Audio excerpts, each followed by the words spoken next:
the series with double 4-3s. Yeah, indeed. Last weekend, we, of course, had Lucifron up against Beastie, where Beastie did manage to win 4-3. We get the nice little overview here, so we can tell just exactly how these sets overall went. Wham vs. Anotand, that was another one that, all of these sets in general, we had like some very like double, even triple victories on one side, and then the set actually did manage to go all the way to game number 7 on both sides. Yeah, and I find it funny, Beastie takes down both of the Spanish brothers, and now is it going to be Anotand taking down both of the Canadian brothers? Do you feel like it kind of gives you any advantage playing against the brothers right before each other? That's a good question. I mean, to be fair, Lucifron and Vortex, they do play... I want to say like both Wham and Puppypaw and Vortex and Lucifron, they have somewhat similar playstyles, but the strengths of each of these players is a little bit more varied. While Wham, I would personally say he likes to be a little bit more raiding focused. Puppypaw is a little bit more of a macro player. And the same can be said for Lucifron and Vortex. While Vortex is like all in all the time, Lucifron, he doesn't mind playing more of a macro game on his side as well. Yeah, I feel like in the old days, it used to always be, the Spanish brothers have those quick, aggressive timing attacks, but you'll definitely see them going into some longer games. And longer games is a thing I feel like Wham, like you said, macro-based a little bit, and it has some extended games, some extended series as well. Looking up at the head-to-head, this is a tight series that they've had between each other. Yeah, so very even sets between them so far. Homestead Cup, of course, Puppypaw did take a pretty well, or rather decisive victory there, 3-1. But just before that, in the Jue Upset Cup, Anotand managing to win 2-0 there. And then, actually, one of the Crack Cups there. Looks like, yeah, it was the best of 5, so that was actually a final of the Crack Cup there. Puppypaw winning 3-2 up against Anotand, so very even sets between those two. Yeah, and then sometimes you'll see the game counts tilted one way or the other, even if the series are close. But still, this is going to be a tight one. And look at this. We already got the updated Civ drafts going on in live view. Still a few more picks left to go, as well as the maps being finalized out. Yeah, so we already can tell which map is going to be the starting map here today. It's going to be Lipany. Looking at the civilizations that our players have picked here so far, Puppypaw with the Tuklak, Anotand with the Delhi. Those are like some of the civilizations where I could tell they might be getting picked on Lipany. Would be some prime Lipany candidates for sure. Other than that, Sengoku and the Japanese, also civilizations that just benefit a lot from having additional berries out on the map. Yeah, and both players, with those first bans, they said no Mali, no Zushi, two of the civs that I feel like have been not necessarily easier to play, but have that kind of play style that's just frustrating to go against, very, very strong in the meta right now. And so those are the bans for both of them, as well as we have Ottomans being banned out and KT. That is interesting. That is interesting. Puppypaw banning KT away from Anotand. Not even trying to rely on snipes, but just banning it out straight away. Are we going to be seeing some KT here today for Puppypaw? It might just be the case, because realistically, like I know I've seen Anotand play KT a whole lot during practice. Yeah, Puppypaw actually picking KT here for himself, so we might be up for some very interesting games. Yeah, I do feel like KT's that civ that used to always be water map, hybrid map focused, and now still extended out a little bit, where you'll see them on land. It's not necessarily exactly what map they're going to be played on. Indeed.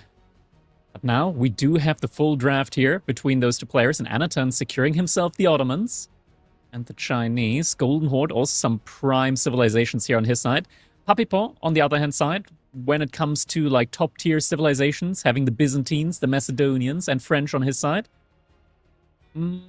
Overall, when I look at the draft, I would favor Anotand, personally. Yeah, I mean, it is one where each player plays quite a bit differently, but with some of these newer civilizations, I actually laugh. I played the Tuklak for the first time with Baltoon leading the way, and it obviously was a multiplayer game, but that seems pretty crazy if they're able to get to imp with those Raider elephants. Yeah, I know Baltoon, he really respects the Tuklak at the moment, especially in team games. Yeah, I guess they do scale very well with just being able to be left alone for a while, get those elephants up, and, you know, I say it all the time. If a civilization has access to elephants, then it's an S-tier civilization baseline. Oh yeah, elephants, it's such a hard unit to balance the game around. I feel like they're either super OP or then they're not being built at all. We've seen that with Delhi plenty of times in meta shifts and just, you know, one patch to another where all of a sudden, you know, that's all it is elephants and more elephants, which we're all happy to see here as viewers and casters. Indeed. Now, what else are we going to be excited to see? We're going to be excited to see the draft for the first set that's going to be coming up now. Lipany is going to be the starting map here. We do have a couple of hybrid maps that made it through into the draft. So Kawasan and Four Lakes here. Some of the hybrid maps that we'll be seeing today potentially. Other than that, mostly just open and semi-open land maps. And yeah, there we go. You know, we got the history. It shows exactly that. They can make elephants. They make them S tier. And then obviously you mentioned a lot of open maps. We still also do have Hill and Dale, a very closed map, but it's one that you get punished very heavily if you just stay behind your walls just because of where the gold, well, there's a ton of gold, but after your first gold veins gets eaten on up, you have quite of the expansion to break on out of, and you can end up getting shut off quite easily with some earlier aggression. Yeah, and it's one of the things that I actually like about Hill and Dale, or rather the new version of Hill and Dale, where you have very, very little gold inside of your hill. And for anything after that, you need to go out onto the map. You need to go into the middle. Rarely is it the case that you get like gold in the corner, like, or on your side. It's pretty evenly split among the middle. So I do like that. I do really like that about Hill and Dale. Still, though, it can lead to some very long games if neither player is able to shut the other player off from getting towards those central goals. Yeah, exactly. And that's one where, you know, it's not always just the macro boom civs that are picked there, although, you know, it is one that you can get punished hard for it. But Lipany coming on through, you mentioned a couple of the civ picks that you think are going to be leaned towards. Lipany is that map that still has some extra berry spawns, and looks like finally we get the update here. We are starting the semifinals with Japan versus Delhi. All right, so Delhi being the first elephant civilization here that we will be seeing today, up against the Japanese. And I gotta say, like, this matchup, it's a little bit tough for the Japanese because they don't get normal crossbows. They get Anamusha. You need a lot of Anamusha to effectively kill an elephant, like a lot. So even to the point where it might not be realistic massing into that unit, but you might be forced to. That's going to be an interesting one if we get to that point, though. It might also just be an all-out feudal slugfest between these two.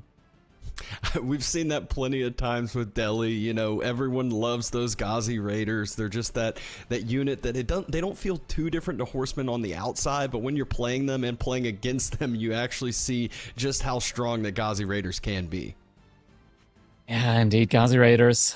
Not just having that +2 bonus damage up against heavily armored units, but also just an additional +3 base damage when up against any unit without any bonus on them whatsoever. They are, I consider them to be part of the group of the like horsemen, but not really a horseman. They're more like a sofa. They're more like an in-between of a horseman and a knight. So they do carry a lot of value with them. Yeah, it's almost like the Sipahi as well, where, you know, you'll see plenty of times where you think Ghazi or Sipahi aren't going to be the only unit. You know, you need that other counter unit, that support unit as well. And sometimes you'll just see them continually massed up over and over again. And there's also so many scary raids that'll end up happening where all of a sudden you lose track of a few hit your wood line, and they do so much damage. Indeed. Now, the lobby is getting ready, so soon we'll be getting our countdown in order to get us into our game number 1. And Babson, this is going to be quite the interesting set here. But it's not the only set, of course, that we'll be having here today. I already saw it in chat. A lot of people are also looking forward to, you know, what we regularly call the El Clasico. We do have the Beastie versus Marine Lord set happening later today. But for now, Puppypaw versus Anotand, definitely also one that has been just a set that many people have been looking forward to. We did, of course, have Beastie facing off against two brothers in the playoffs, who mentioned it, and this is going to be the second brother that Anotand's going to be facing off here against today. Yeah, it's going to be an interesting one, because Puppypaw, he had 2 buys. He went straight into the semifinals, so he had his chance to take a look at how his opponents have been playing so far. And yeah, now it's his time. Now it's his turn to play. Yeah, if the structure of the tournament is, pushed together into one weekend, sometimes getting those buys can be the downside. Some people like the rest, but when you got this much extra time to prepare, this much extra time to practice and make sure that you have your builds down pat, and kind of some of the strategies that some players might not utilize until their tournaments, I know plenty of these players try to hide some of their practice games, make sure that some of their secret strategies that they have in mind don't get found out. I know the Spanish brothers are kind of known for that, practicing against each other a lot and not really practicing against everybody else. Yeah, players have for sure been practicing. I know Anotand, he's been practicing a lot with Beastie as well, seeing him play on his streams from time to time. I do believe, though, that he's not just been practicing with Beastie, and we got the dog cam there as well. Always love to see it. Yeah, he's, it's early in the morning. He wants to get his energy out, even though I feel like every time I walk in longer, he gets more energetic throughout the rest of the day. So we'll see how when he decides to end up chilling out here soon. He does for sure have that dog in him. Looking at... That is definitely the case. Looking at the other civilizations here at the moment that both players have ready for themselves, obviously we do have 2 hybrid maps here. And Puppypaw, he's got the Tuklak and the Knights Templar on his side. This could be a little bit rough for Anotand when it comes to sniping out one of these 2 civilizations, because both of them are just so phenomenal on these hybrid maps. Yeah, they're definitely known for those hybrid civs, have so much capability to kind of take over those hybrid maps and just feel like your opponent has no chance. I feel like that happens so many times in hybrid maps where you see certain picks and you're like, all right, it feels like the game's over before it even starts. But fortunately with these, I feel like with Calisan and Four Lakes, there is obviously a little bit of the difference comparative to the some of the other hybrid maps we're used to from back in the day, Holy Island and some of the others, especially, a Cal favorite of Archipelago, which I know I don't pronounce that right at all. Yeah, there we go. Archipelago mentioned. We do get the confetti in there. Yeah, I always laugh whenever there's a water map. Cal's going to be in the back of our ears wanting to cast, wanting to commentate himself over there. Yeah, I wonder when we're going to be seeing Water Drake again. That's twice now. Twice now that map's been mentioned this week. I mentioned it to Cal earlier when we were playing games in the week, and yeah, let's hope that map never comes out. Oh, okay. Surely it's one rework away from being great. I can feel it.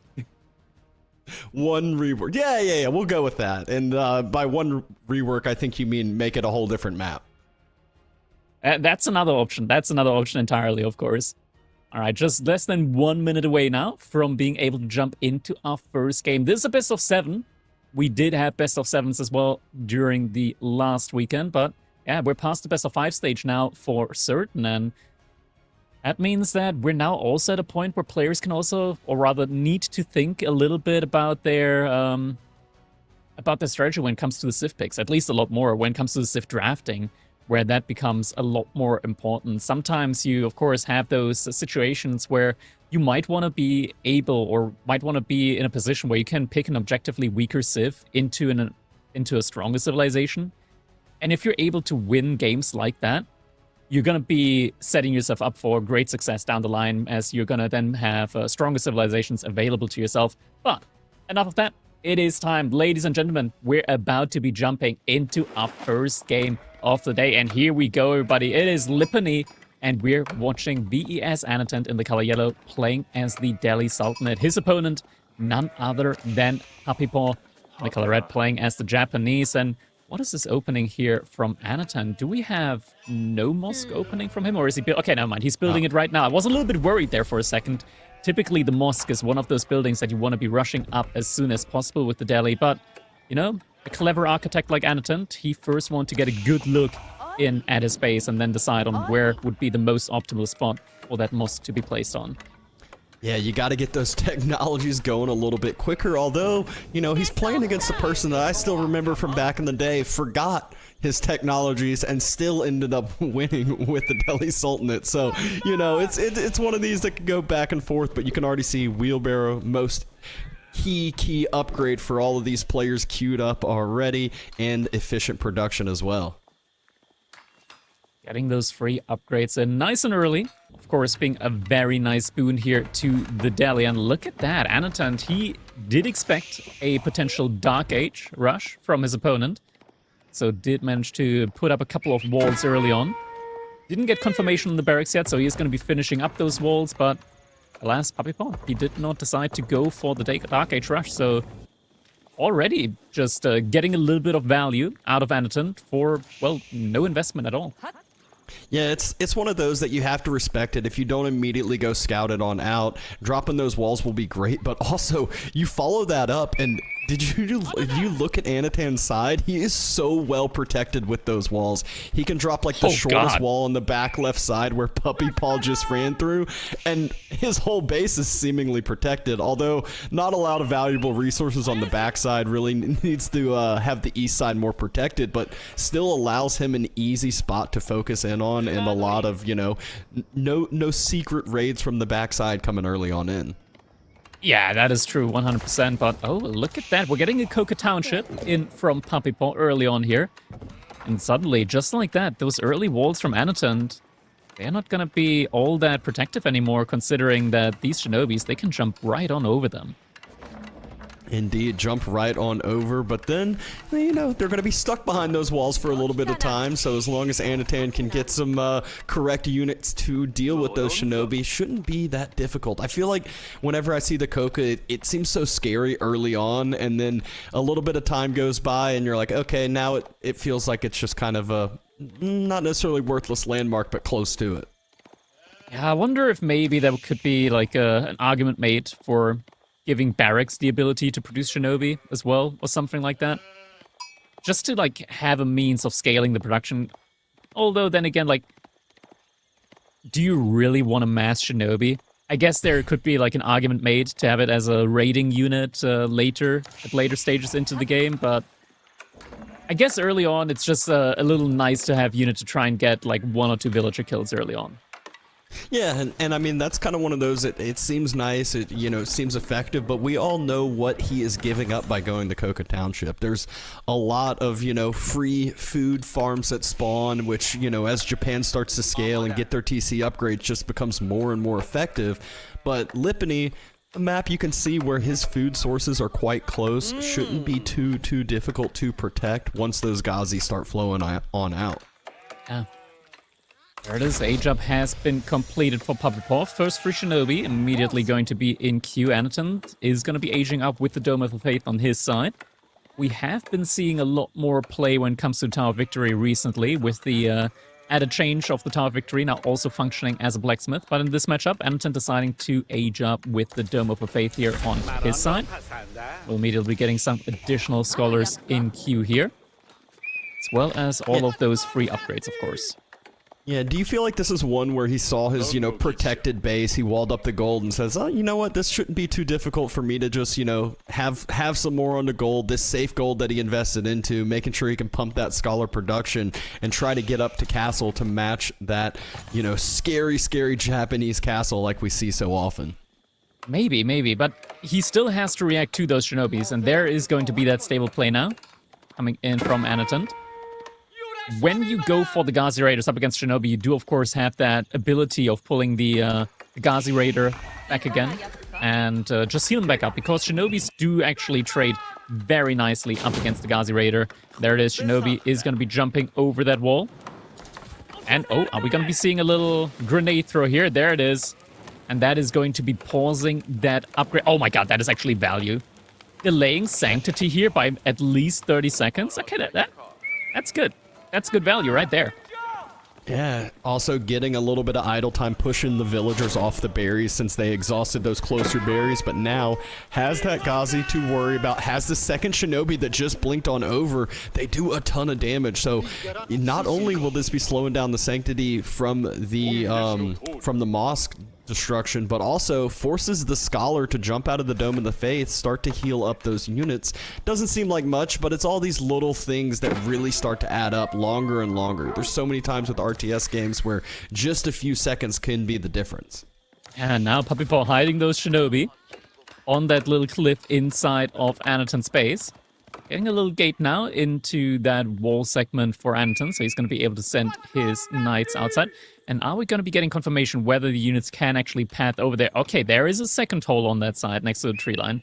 It's not just the hole at the bottom, so you actually do need 2 little wall segments there in order to close that off completely. Yeah, a total of like 20 wood. It's just more of the journey and the trek that villager is going to have to take. Fortunately, now we can see for Anotand's sake, Puppypaw's trying to move on around, and this is such the frustration when it comes to Lipany. You know, there's so many times where these wall segments just make that path so much longer than what it would be on a map like Dry Arabia. Archer range now also being made by Anotand, but Puppypaw behind this, he already... Oh my god, we're seeing the jump from the Shinobi. That's going to be 2 villagers down immediately, make that 3. Great pick-off there by Puppypaw and Anotand. He's starting to make archers, but Puppypaw already has 5 horsemen out on the field. And Sanctity, once again, is going to get delayed here. Big pick-off by Puppypaw, and now Anotand, he's going to be in trouble. Yeah, no access to gold for the foreseeable future. Gate being built, and Anotand really needs to start pumping his unit numbers up. But like you said, Puppypaw, he just feels a step ahead. Not only are there 5 horsemen out, there's 5 more in queue. He is ready to just keep this more of a feudal age game, which doesn't always seem the game plan of Japanese, but that's one where these players have their strategies, have their matchups, and ready for what's in stake. It makes just so much sense when you're considering that the Delhi Sultanate are just such a feudal age powerhouse once they like really get control over some of these sacred sites, and Puppypaw not even allowing Anotand the option to remotely play into that strength of the Delhi here in this game. Trades here and there. Yep, solid micro. Those 4 Ghazi will beat out the 4 horsemen. Not to mention, we'll be able to go back home and heal on up. But Puppypaw, he's just going to ignore those for now, wants to continue to push on forward. Next up, a transition into some samurai as well. Interesting. So Puppypaw really going ham here when it comes to the feudal age army. Now adding in the samurai. The samurai would be a great front lineup against the spearmen as well if there would be a spearman switch from Anotand at some point. Yeah, this is one, though, that I feel like these players, they key in on their mobility, and that's where you can already see Anotand going for a little bit of a berry raid on the backside. He scouted it out, he sees Puppy's wall, and sends 4 Ghazi right on over to those berry bushes, so might be some return damage here that Anotand's able to pick up. And that is much needed. Puppypaw, he hasn't reacted yet. Loses 2 villagers. That is going to be the 3rd villager here. Even villager count now between those 2, but it looks like Puppypaw might be in a position where he could lose 1 to 2 more villagers here. Gets 1 more villager kill, but now has to run away, but does get the information that Puppypaw has started investing into samurai. Yeah, and this also is nice, makes Puppypaw kind of be on the back foot a little bit. We talked about, you know, the food resource being around his base, not a thing early on because of that feudal age Koka Township choice, and Anotand decides to punish that exact thing with those Ghazi.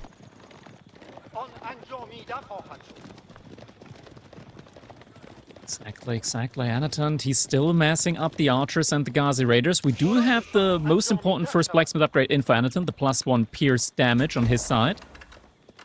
Luckily for Puppypaw, even though Anotand has spread those deer out, he has access to the farmhouses, so it's worthwhile for him to make those either way. So it's not the worst that all of those deer are spread out on his side. A couple of shinobi are going to get sniped inside the base from Anotand, but it's not the end of the world here. The numbers from Puppypaw really building up. Yeah, Anotand's been able to kind of make some solid trades, trying to definitely equalized with the villager pickups, but now you can kind of see the archers just massing up in the base makes the shinobi feel so much less effective here. You know, no longer easily able to blink over those walls and try to immediately take down the gold villagers when Anotand just has a mass of archers chilling, ready and waiting. Yeah. Now, finally, we are going to be seeing the Spearman transition here for Anotand. Also, Pro Scouts is about to be finished up, so he's starting to invest into some additional scouts on his side. He is definitely going to need some more safe food inside of his base. Food should soon be running out for him, so it's going to be troublesome if he can't get a little bit more map control at this point. Yeah, and even though, you know, Puppypaw does have that horseman mass that is quite scary, a lot of those front side horsemen are quite damaged up. I mentioned the shinobi getting blinked, but the archers got pulled on away, so should be another blink onto the gold vein potentially. More villagers probably falling here. Yeah, 2 more villagers end up biting the dust there. And just like that, Puppypaw once again taking the villager lead here. Shinobi running to the backside here. There is no fall, or at least not fully built yet. Now we got the Uma Bannerman for Puppypaw, so suddenly all of these horsemen will do similar damage that the Ghazi Raiders would be doing. And the Shinobi numbers, not Shinobi numbers, the Samurai numbers are starting to build up. Fight is being taken here. Yeah, significant amount of horsemen. I don't see too many spears into the mix, and Puppypaw decides to just go ahead and take it and cleans up house. There's so many Ghazi fall. All of the spears fall down as well.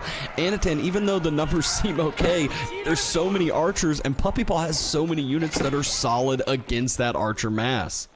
Exactly, and he's just getting dragged left and right here. We can tell Anotand he really wants to get to those berries, but he just cannot afford to move out there right now. He is struggling for food, and behind all of that, look at Puppypaw. He's getting ready to age up to the castle age here.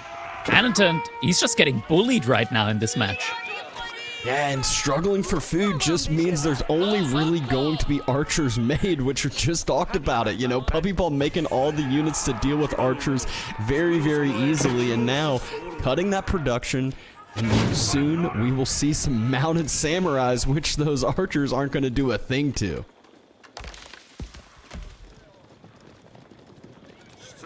We do have a good amount of archers. Focus on that food denial. Yeah, we do have a good amount of archers, but there it is now. Floating gate is going to be coming in. Once that hits, Anotand, he is so far away from aging up here anytime soon. I wouldn't hold it against him if he's just going to call the game here at that point, because now once again, Puppypaw just dragging him to one side and then attacking on the other, causing so much idle time. You know you're in a good position when you're aging up to castle and still able to keep up the aggression. Doesn't feel like you're behind in units. Doesn't feel like you're, you know, behind. And Puppypaw even, like you said, splitting into 2 different groups and just using that mobility to its fullest effect with how, you know, immobile those archers can be. There it is. Age up has come in. What is going to be the direction here from Anotand?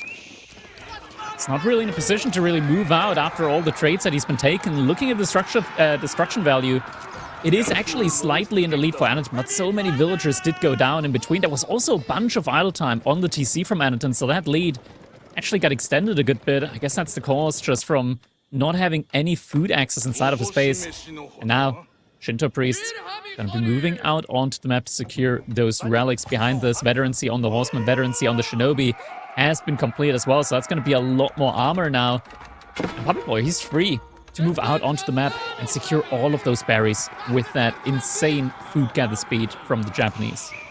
Yeah, it's, you know, this map generation for Anotand, it's a blessing and a curse. You know, it has all that food to the eastern side, but the less safe side, and it just makes it an easy spot for Puppypaw to continually cut off.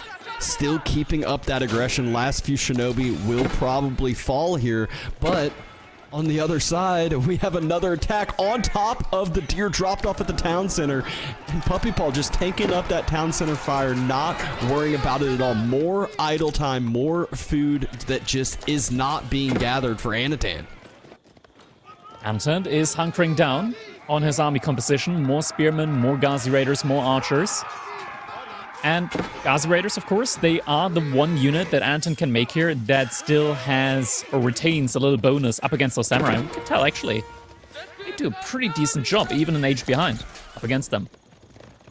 Yeah, is that feeling, though, where just numbers don't tell the true story, because you look at Anotand's numbers on his military side, and you're like, wow, he's got a ton of units, and then you realize that, 30 of them are feudal archers, and Puppypaw is making these armored units, has 2 upgrades into ranged defenses, so just going to be so hard for Anotand to actually do consistent damage over here, especially if Puppypaw gets some time to get his numbers up. Yeah, the issue though for Puppypaw is he doesn't have all of his army together here right now and doesn't have that many units, so the additional mass from Anotand that he has here actually leads him to a point where he's taking a very good trade here. At the same time though, Puppypaw also once again hitting the fruit from Anotand. This has been a reoccurring theme here the entire time.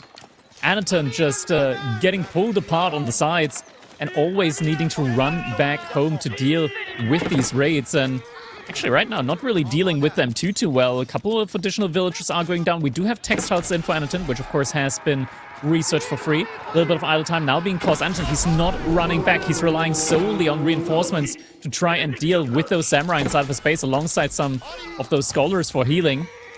And he is actually able to push Puppypaw out of his base, and now Anotand is the one that is inside of Puppypaw's base. You can see Puppypaw using the market, trading off some of those resources. He needs to be able to stabilize, needs to be able to hold this so bad. But Anotand, does he really have the mass that he can dive TC, can dive outpost fire? There are a few scholars here to help heal that up. Puppypaw forced to take the fight in front of his base. He is deciding to continually hold those off the best he can. Anotand's numbers slowly dwindling without reinforcements continuing to come. They are dwindling, but he has been able to idle out a lot of the economy for Puppypaw for a significant amount of time. He has been able to, well, stop him from picking up more relics, as one of the Shinto priests did fall earlier. But as you say, like, it's still such a bleak situation for him at the moment. A lot of his economy right now is idle. 7 villages on food, 31 on gold. That is a common B and Anotand strategy, where they just they don't have access to other resources, so just get gold and try and trade out. Yeah, and we saw Puppypaw trading, so I'm wondering what those values are when it comes to the market. This is where Puppypaw ran away with all his villagers. He has 2 different berry spots that he jumped to. Fortunately, one has an outpost, and like we said, and a sprinkled emplacement upgraded on it. So just not easy for Anotand to do long-standing damage without losing this unit mass that is so crucial to him holding. At any point in time, Puppypaw, he could just go into full samurai, and that is something that Anotand could probably not be dealing with. Archers now getting cleaned up. Shivs being pulled out to help on out, and you can see it. Anotand now only has 11 archers on the field, 6 spears. I mean, there's more mounted samurais than spears here. Obviously, that number will change in a bit, but Anotand is light years away from castle, it feels like. Yeah, this is still very rough for him. He's trading out resources left and right in order to get some units onto the field, and sure, he's going to be able to deal with the spearmen up against the mounted samurai, but the normal samurai, now that the Gazi Raiders are out of the picture, that's going to be not so easy for him. Yeah, no more massive unit mass of those archers as well, and just like you said, more and more aggression here coming from Puppypaw. Another set of reinforcements coming on in. Puppypaw going to take this fight, and the question is, yep, there it is. Anotand finally throws in the towel. Puppypaw takes the series lead, 1-0 starting off. Always feels good when you start off on that good note to the tourney day. Yeah, what a good note it was. Look at the total resource gathered there. 5,000 more resources for Puppypaw here with the Japanese up against the Delhi Sultanate. What an action-packed game here from start to finish, with the Shinobi coming in immediately. And Anotand just, I'm not sure if he didn't see it coming, but he just didn't have the tools in order to deal with this all-out aggression from Puppypaw. I guess the archer play was just not working out. I guess it was necessary because there were the Shinobi. But when you just look at the immediate follow-up of the Horsemen, it was just such a bleak army composition for him. And yeah, losing those 3 villagers immediately, that just hurts a ton. Yeah, earlier in the game, that's so much more effective than losing 3 villagers at the 20-30 minute mark. But it feels like, Anotand assumed what Puppypaw was doing early on with those early walls. You expect the spears into, a follow-up with Castle. And Puppypaw instead, he respected the Delhi, respected the way that they play the game, which is such a heavy feudal age composition. Knew that if the Ghazi mass got too scary, then, if the fast castle mounted samurais can still be punished heavily. So decided to play that feudal game, and the feudal game played out so well, still giving him the ability to go up to castle with just some ease and not as much worry on his side. Yeah.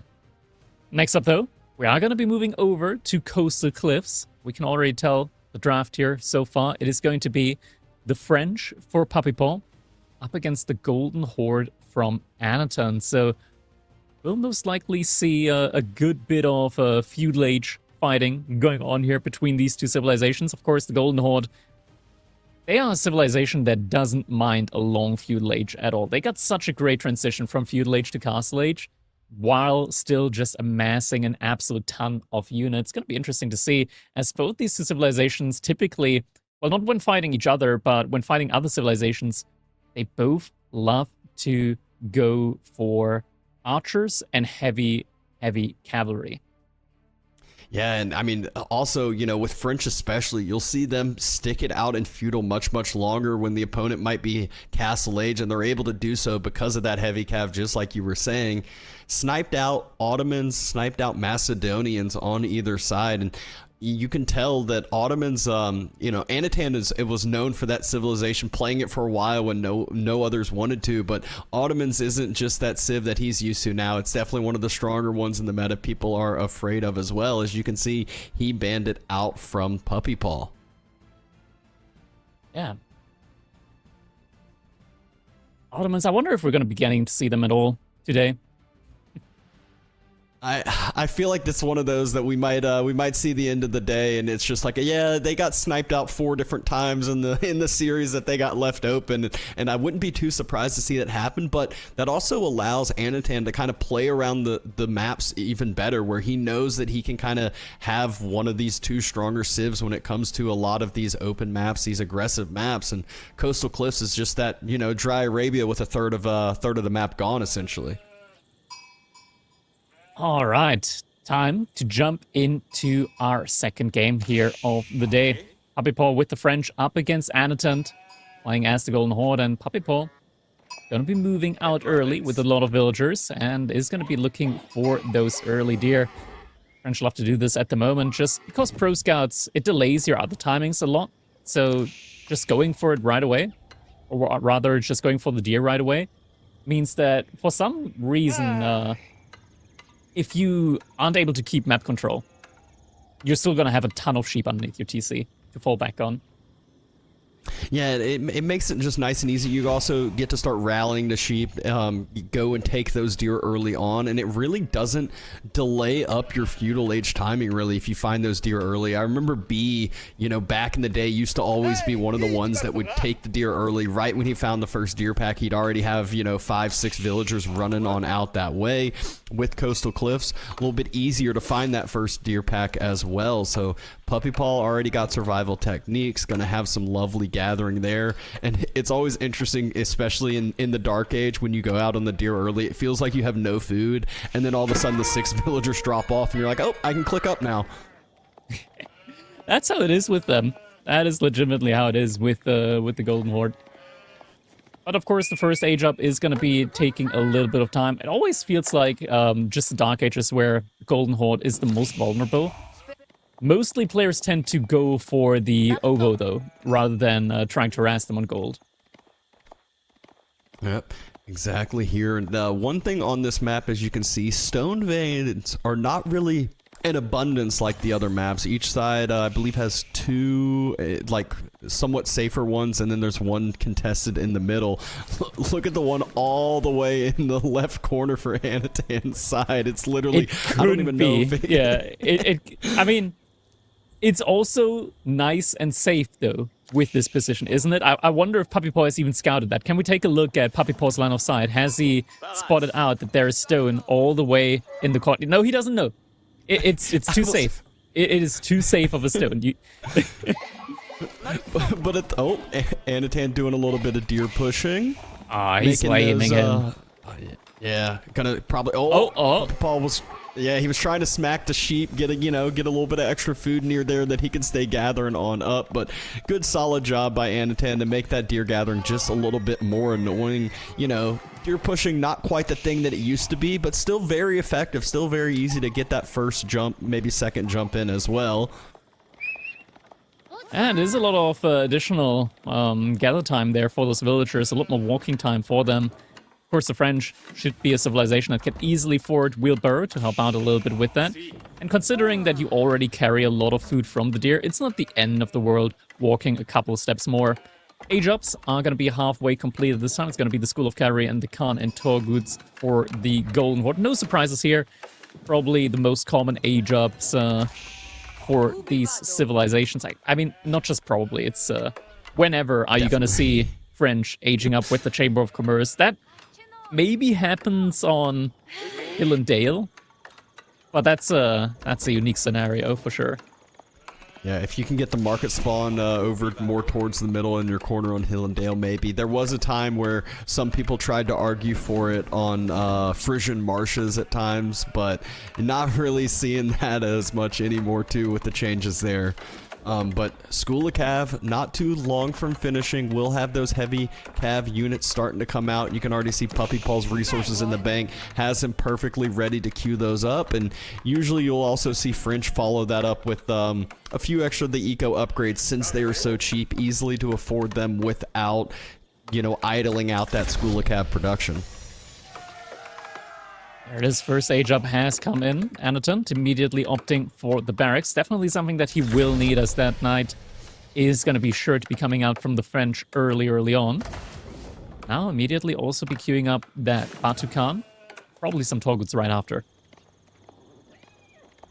Yep, not too surprising there. The big question is we talked about Puppy and his scouting. I believe, Anotand has scouted over the cornerstone, has a villager moving on out to build the second Uvu as well. And still not found by Puppypaw at this point. So that Uvu is pretty safe for the time being. Yeah, I mean, it does feel so weird. Like, so many times with scouting, you can see Puppypaw's vision. He's like, all right, I got the whole map scouted. And, like, you don't always expect a resource tucked that far into the corner, especially one that is so key for a civilization. Two of those spears did run right past that first French knight. Small spears in queue, but yeah, I guess he just also wants to get Puppypaw off those deer. The issue with that is that just the two spearmen are not going to be enough to achieve that. The second Anton gets, or rather Puppypaw gets a couple of knights in, they're going to be able to jump onto those spears. Villager did just get spotted out by the scout there. So maybe Puppypaw is going to realize that maybe there's still an Uvu somewhere hidden nearby. And Batu Khan, he's so tanky early on. He doesn't mind tanking a couple of shots there from a knight, but now that the second knight comes, joins him as well, maybe he has to think about taking that fight. Yeah, two spears there as well. We all know that you typically need double the spear count to end up fighting those French royal knights, but there's an archer here right in time for Puppypaw as well. I'd love to see what's going through Puppypaw's head when he saw that villager. He's like, where did he just come from? I'm so confused what he was doing. Surely he might have somewhat of an idea. Hey, maybe I should fully scout that corner, see what is going on, and looks... we're so close. We're so close, Dabson. Oh my gosh. Still has no idea. We're not going to see that scouted for the rest of the game, I can tell you that. No reason to at this point. You have to use the. I mean, you don't have to, but you these pro players need information. Information is so key in RTS games. You got to be able to react, be able to constantly kind of scout your opponent's army, his positioning and whatnot, and that's exactly what Puppypaw is trying to do with that scout as of now. Wants to find a spot to pick up a villager or two. Looks like some knights in the wood line. First village didn't get a charge in, so doesn't get the immediate kill. And great body block here from Anotand and Micro to pull 2 more lower health villagers back. French Knights are taking a beating from the town center. Circle back around, though, for another charge. That one almost takes down a villager, close. but at the cost of both Knights gonna go down.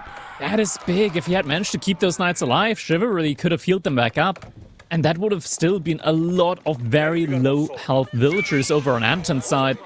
Now, not going to be the case, and suddenly, great reaction though from Puppypaw as well on the charge there from Anotand's Tallgoods and the Khan. Immediately able to pull the villager back. Effectiveness of Wheelbarrow is so crazy. It feels like those villagers can, outrun Cav plenty of times when it comes to those reactions. And again, see that villager pulled right on back.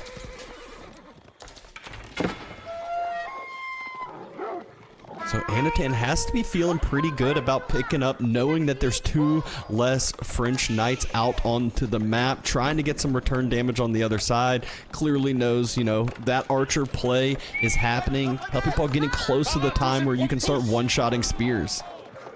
Yeah, Lombos, you just need 10 of them. Archers, probably more like 12 archers to be able to one-shot a spearman.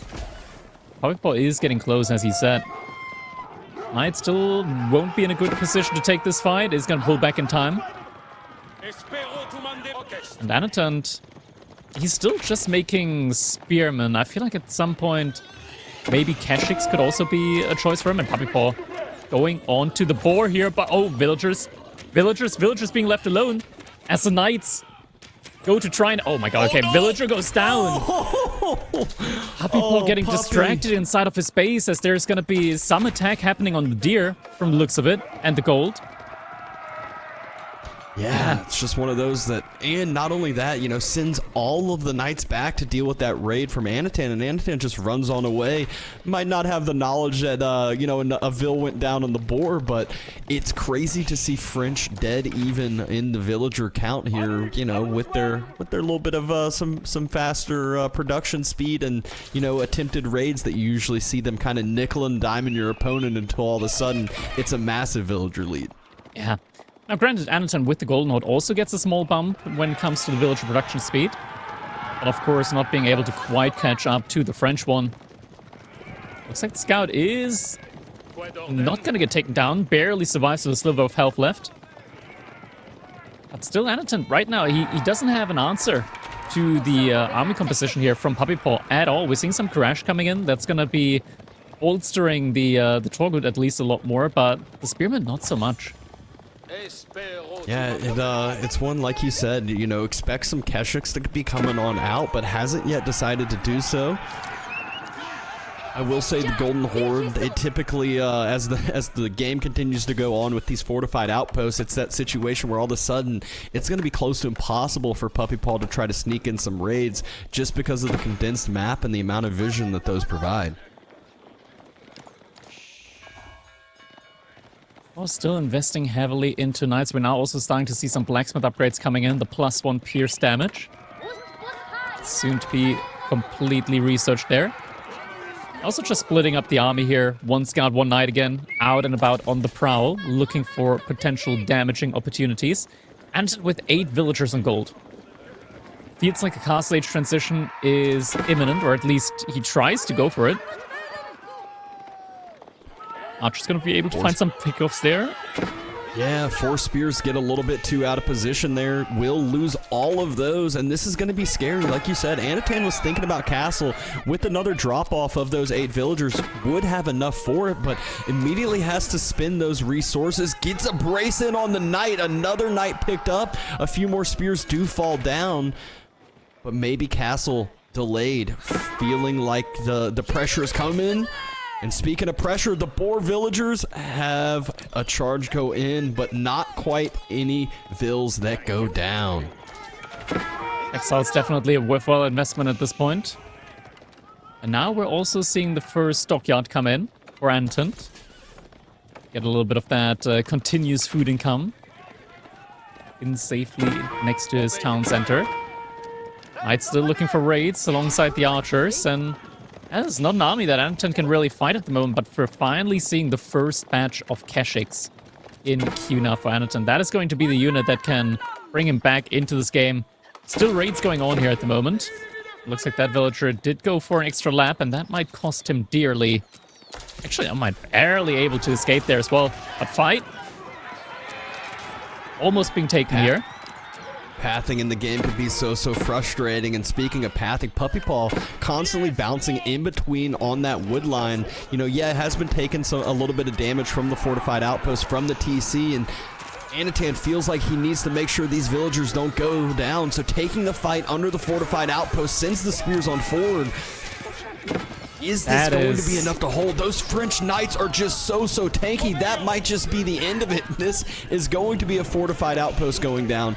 This is going to be very hard for Anotand to have some safer food. There's more Keshiks coming in. It's just that Anotand doesn't have the time to wait for all of the Keshiks out there.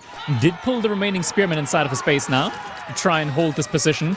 Oh, a couple of knights are getting braced here. That's going to be 2 knights going down. Puppypaw did manage to reduce the numbers of the spearmen greatly. Also caused a lot of idle time. I'm not sure if it was 100% worth it for him here. Question is now, Chivalry, is it already in for him? Did he research it at all, or... Don't think he got the research in yet. No, it is in queue though. So once that comes in, that's going to be a lot of injured knights. They're going to be able to be healed back to full again. Yeah, I thought he was actually, once Anotand came back with the extra units, I thought he was about to just turn tail and get those knights healed on up, but Chivalry was not in yet. Such an expensive upgrade. You don't really want to be getting it early. You don't want to be getting it until it's needed. You would rather be sinking those resources into more and more knights, but with the healing now that'll be coming on through, that's essentially another 6 or 7 knights that'll be back to full in no time over there. Yeah. Another fortified outpost. Oh, Anotand, he moved out to a separate gold vein. Has been found there by Puppypaw. Loses stable. Not sure if he canceled that in time. And a scout. Didn't look like it. Another fortified outpost goes down. Anotand trying to get some walls on the west side as well. So really just trying to get that safer base where he can go up to castle. He's got 600 gold in the bank. Not sure if he's just going to hold on to this until castle. And there we go. We can see some more upgrades as well. Puppypaw just keeping up that pressure. And look at him. Guildhall going down behind this through all the pressure. So this is back-to-back games that, you know, the feudal age has been invested into heavily, and Puppypaw, first one to castle with keeping the aggression up. Does pull back those knights, does pull back the archers now. Yeah. This is not something that you typically expect to be in a situation in, as the Golden Horde being the last one to age up behind feudal age pressure, just because they always have such a clean age up timing, I feel like, or at least such a clean path to age up while making a lot of military units. But the trade out just hasn't been working great here for Anotand so far. He felt the need to reinvest, but behind all of this though, he still has a clear path to his own castle age transition. The issue with it is though, Golden Horde just takes a while to age up. Yeah, and not only that, Puppypaw did go with the Guildhall, so if the game does go longer and longer, you see so many times that Castle turns into Imperial Age in the blink of an eye when you just continually let the resources sit, continue to bank, compound that interest that it earns. A minute 40 until the Muscovy Yasak. It will be finished, so plenty of time for Puppypaw to try to have a timing attack. He's just waiting for a few more of those upgrades to come through. Veterans in the Knights has just been reset. We're also getting Candled Saddles in for some additional attack damage on those Knights after a successful charge. Veterancy on the Archers in queue as well, alongside the +1 pierce damage. That's going to be a ton of very heavy hitting upgrades. And he will want to take this engagement before Anotand gets the age up in, because the Muscovy Yasak, of course, providing that +2 pierce armor on the Knights from Anotand. Once that comes in, the Knights, or rather the Archers, they're not going to retain as much value anymore. Yep.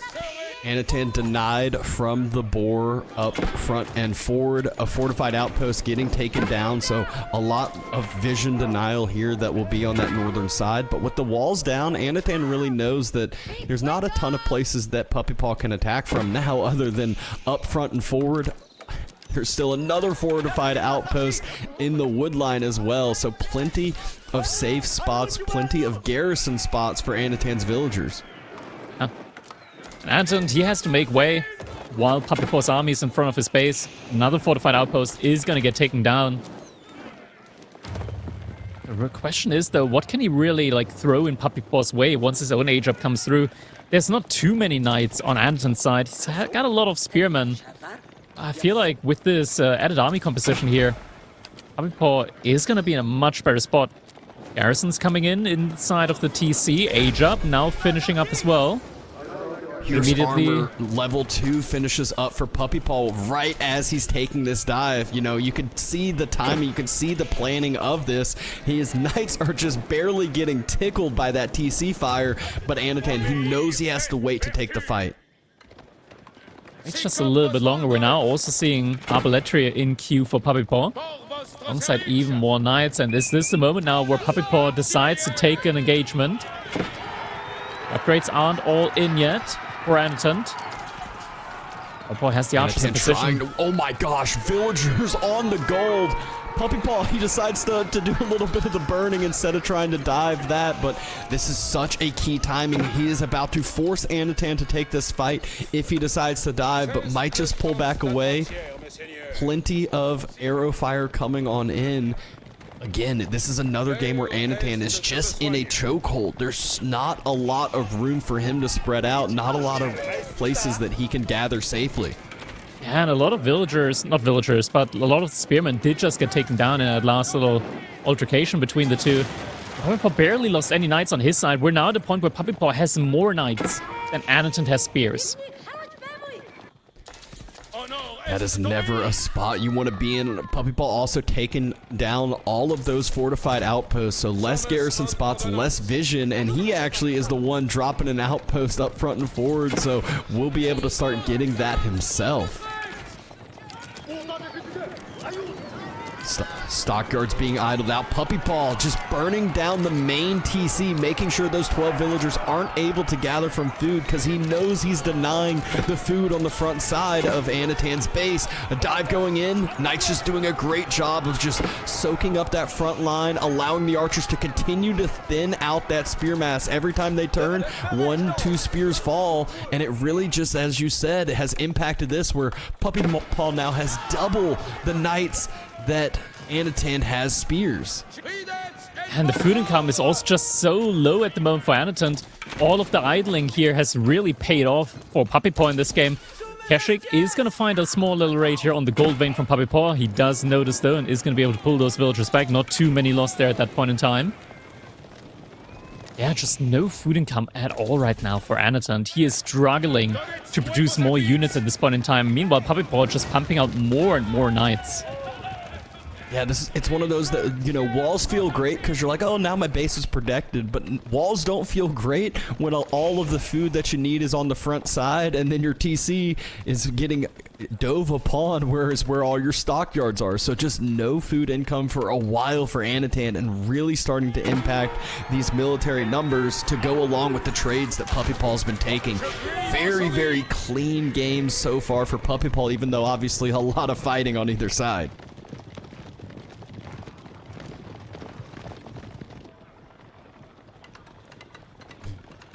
Outpost coming up at the front side from Puppypaw. He's really locking down the side. Now also has some sprinkled emplacements in there as well. And this knight count just always healing. There's just so many green plus signs floating about those knights. So Puppypaw just getting a ton of value out of the healing factor there as well. A ton of little Wolverines out there on the field, healing all of those flesh wounds. A little dive onto the gold, but Anotand's actually looking for the deer villages there, but I do expect there to be a couple of outposts there. Actually, no. Puppypaw losing some villagers. A lot of villagers, actually. Yeah, some good return damage. You know, Anotand's giving himself time.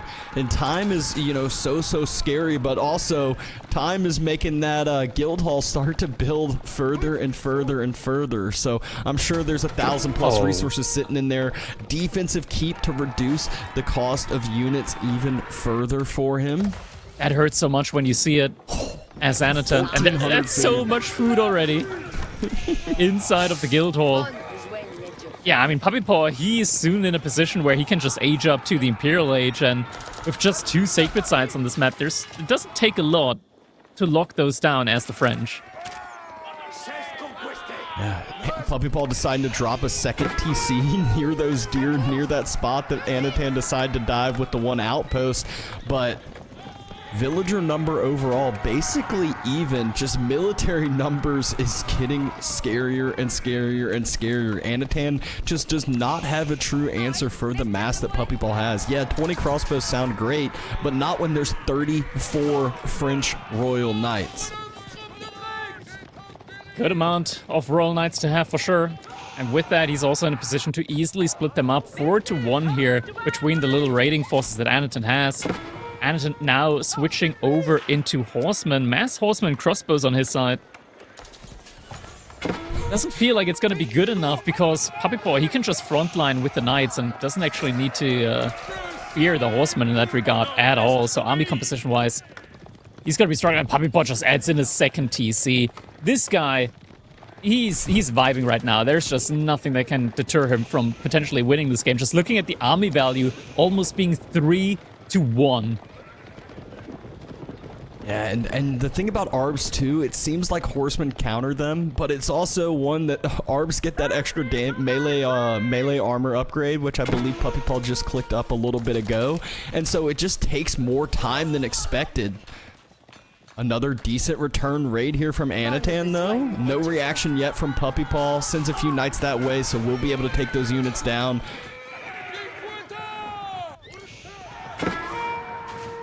Crossbows moving out now. But they have to be so careful. They're a slow-moving force. And Puppypaw, he's got a ton of archers. He's got a ton of arballetria. His range backline just feels so much stronger.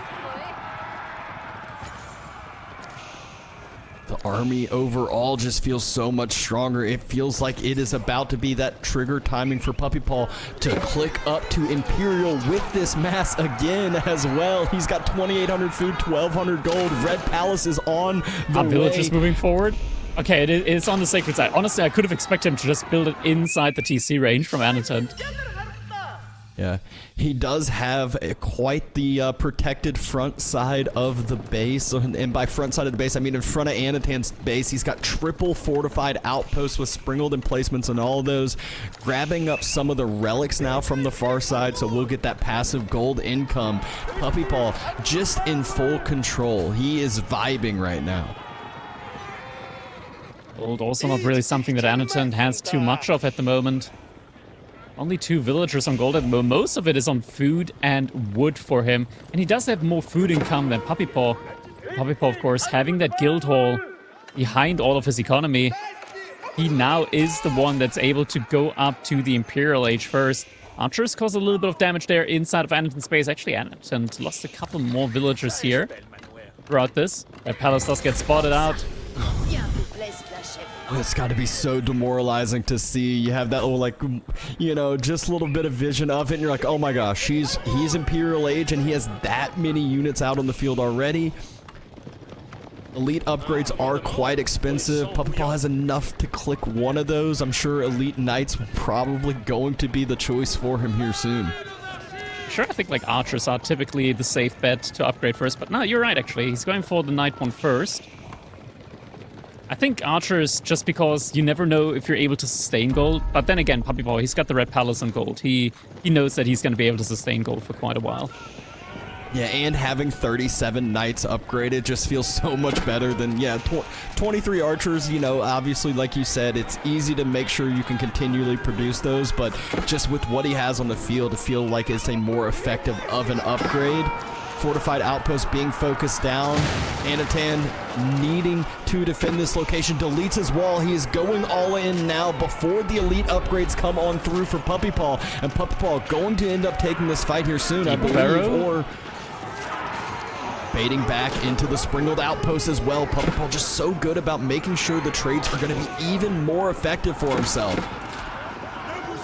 The arballetry, or rather the crossbows on Anotand's side, they're just moving so slowly.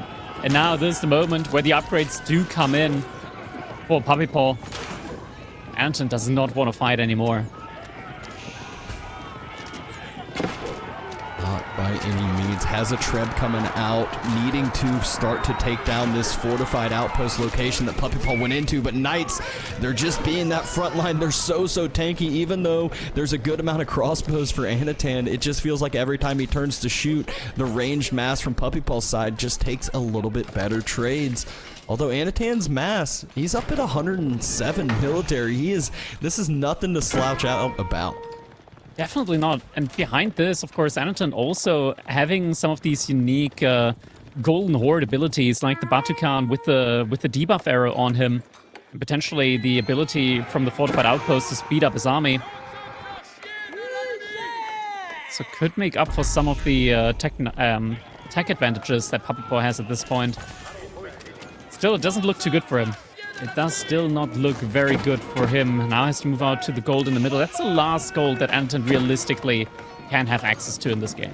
Yeah, and as Anotand's moving out with his army again, Puppypaw splits off a little mass and will be burning down the wall. Gonna get into that stockyard location behind the tree line, behind the walls here. At least denying a few for now, starting to burn those down, which are such an expensive building drop. I think it's, what, 250 wood to drop a stockyard, so each one is very crucial to try to keep alive. That is the food income that Anotand needs. Anotand pushing Puppypaw back, both the left and the center side, buying himself a little bit of time. Mostly just a spearman on the left-hand side. Not sure how easily he's going to be able to hold this front side. Debuff Falcon is coming in. So should have a pretty good advantage here in the center fight.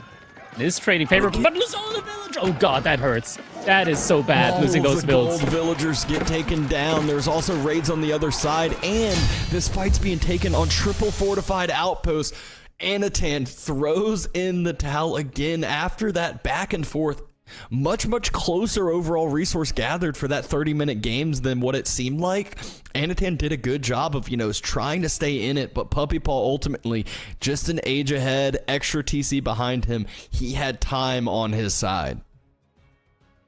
Time on his side, indeed. Looking at that economy count, that second TC really just further solidifying Puppypaw's position in that game. Just taking that early lead, looking at the military value lead here, building on upon it, and I mean, it was just so massive. It was just so massive all throughout, allowing him to be able to just easily reach that Imperial Age. And yeah, I mean, Anotand, he did a good job, but just army composition-wise, it just didn't work. He wasn't in a position to really take the bestest of fights there. And just like that, just kept building up on and on and on.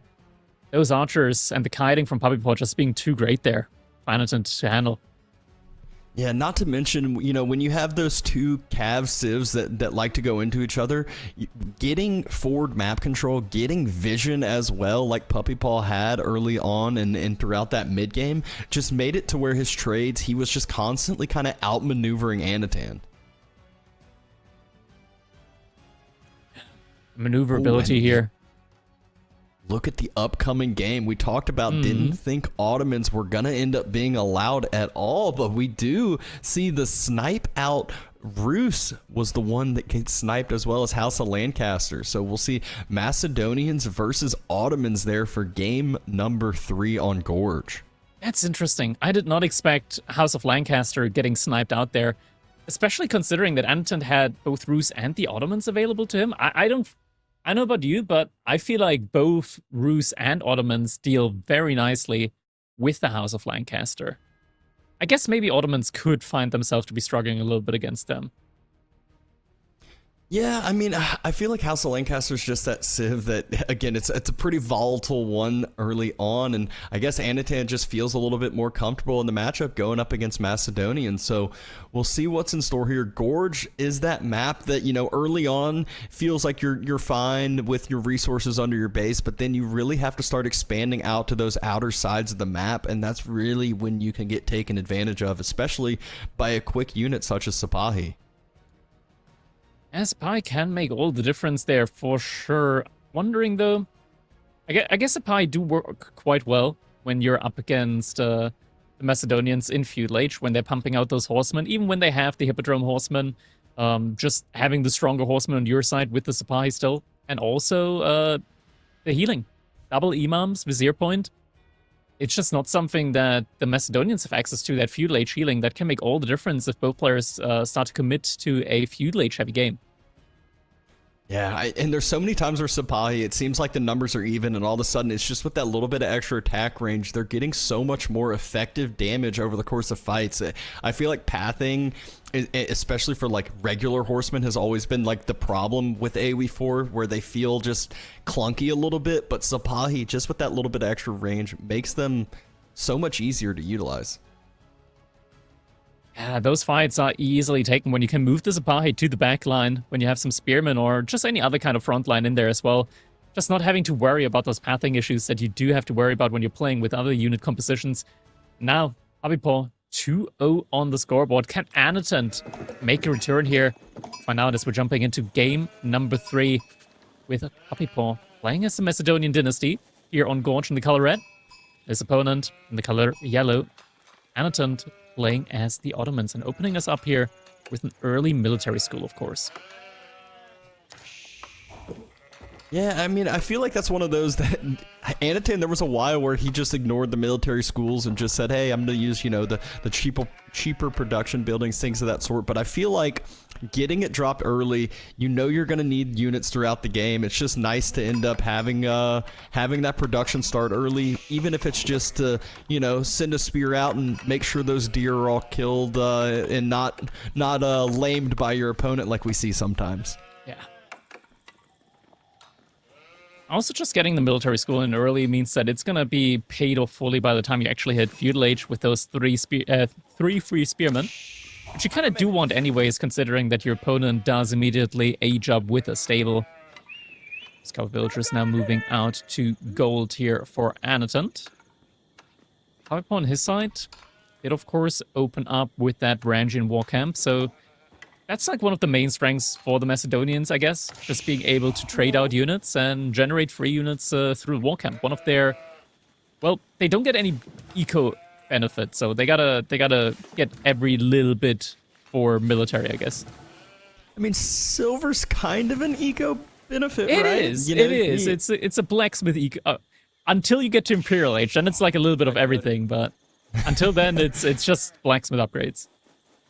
Yeah, and that is one where, you know, we talked about in the previous games about having some extended feudal age fights. Well, if this one happens, you know, that's where Macedonians can continue to build that silver upgrades, get some really, really cool and strong upgrades for themselves as well. But Anotand, he's not gonna make this easy for Puppypaw by any means. Even though Puppypaw has that 2-0 lead, it has not been the easiest wins. Although it feels like he is in control so far. Yeah, definitely felt like those two games, Anotand could have made something happen, but absolutely in control for Puppypaw. He's played those fantastically so far. Now Hippodrome gonna be rushed up or just built casually by 4 villagers. Anton getting close to his own age up on his side. Where'd he send those spearmen off to? I guess there's one spearman moving across the map right now. Not gonna really be in time to deny anything, but could still force Puppypaw off the gold for a little bit and just make it so that he's gonna have to come back later on to the gold. Not sure if Anotand has actually fully scouted which side the gold is on even, so maybe just also kind of being a semi-scouting unit for himself, as actually we can see the spear not heading towards the gold. Looks like he is heading towards the other side, so I don't believe Anotand has scouted that gold location.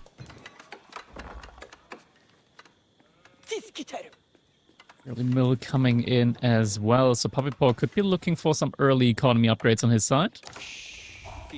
Definitely makes a lot of sense with the Macedonians, since you do, of course, want silver for your blacksmith upgrades. You are incentivized to gather a little bit more gold early on to get that silver in. So getting those eco upgrades nice and early, definitely a nice synergy there for them. So look, he knew he wasn't going to do too much on the gold. It's the deer camp he was going for. He's going to be laming those deer, which he's been with doing one that spear, every time so far.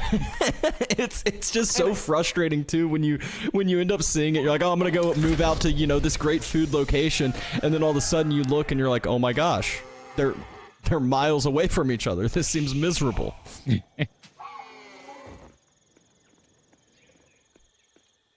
Twin Anotand minaret taking his close time to there. finishing up. Food has been a problem for Anotand these past couple of games. I feel like there's been a point in each game where it's like, oh my gosh, Puppypaw's basically full denied Anotand off the food. Well, Yeah. with that twin minaret, feels really, really good to just have that nice, safe food income for the foreseeable future. The rest of the game, you can basically sit, I think, 4 villagers on it once you get a few upgrades. Oh, 100%, absolutely. It's one of the best feudal age landmarks, I want to say, just with the amount of food that you're going to be getting in from it. And on the other hand side, just it interacts so well with the vizier points as well. You get like a lot of food from that one, and then there's also the sheep vizier point where you once again like get another big batch of food safely inside of your base. It means that you can sustain feudal age armor production without having to move out onto the map for quite a long time. Which of course the Ottomans, they definitely are like to do that when they go for Sipahi. Means that they're gonna be out on the map denying resource on the map while they themselves can gather safely underneath their TC. Yep. Decent amount of damage that horseman took from the single spear, but was able to pick up that spear, and sure enough, Puppypaw looks like he already moved out to that dear location that Anotand lamed with that initial spear from the military school. Scout being focused, vision trying to be denied, but Anotand will not allow that to happen. 2 spears on the way to safely escort him on home. We're just moving out to stone now for Anotand, so is going to be looking to slowly but surely add in some additional military schools on his side. First Sipahi now in queue as well.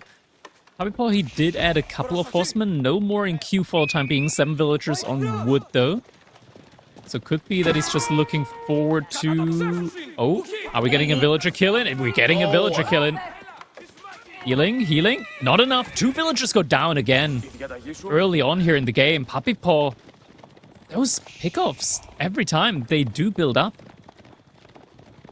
Yeah, I mean, if you think about having, 24 villagers and 2 go down, that's, it's not quite 10%, but, we'll call it 8% of your eco just taken on away. The 2 imams weren't too far away there for that healing, but just too much damage that smaller unit mass from Puppypaw was able to do.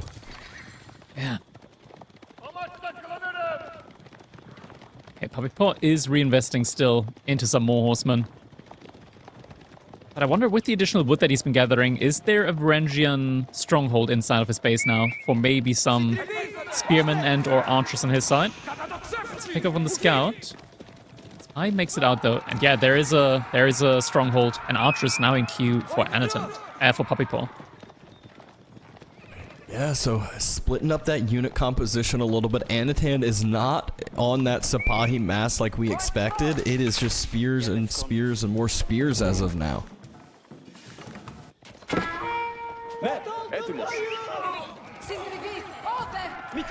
Able to do some return damage, picks up 1 horseman, forcing that mass on away a little bit, but will need to start upping that Sipahi number once he sees the units from Puppypaw's side.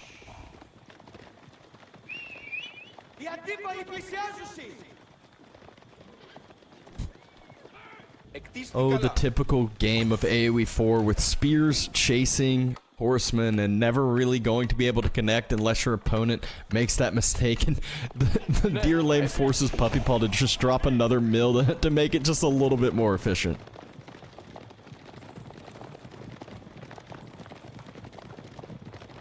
First couple of archers are out.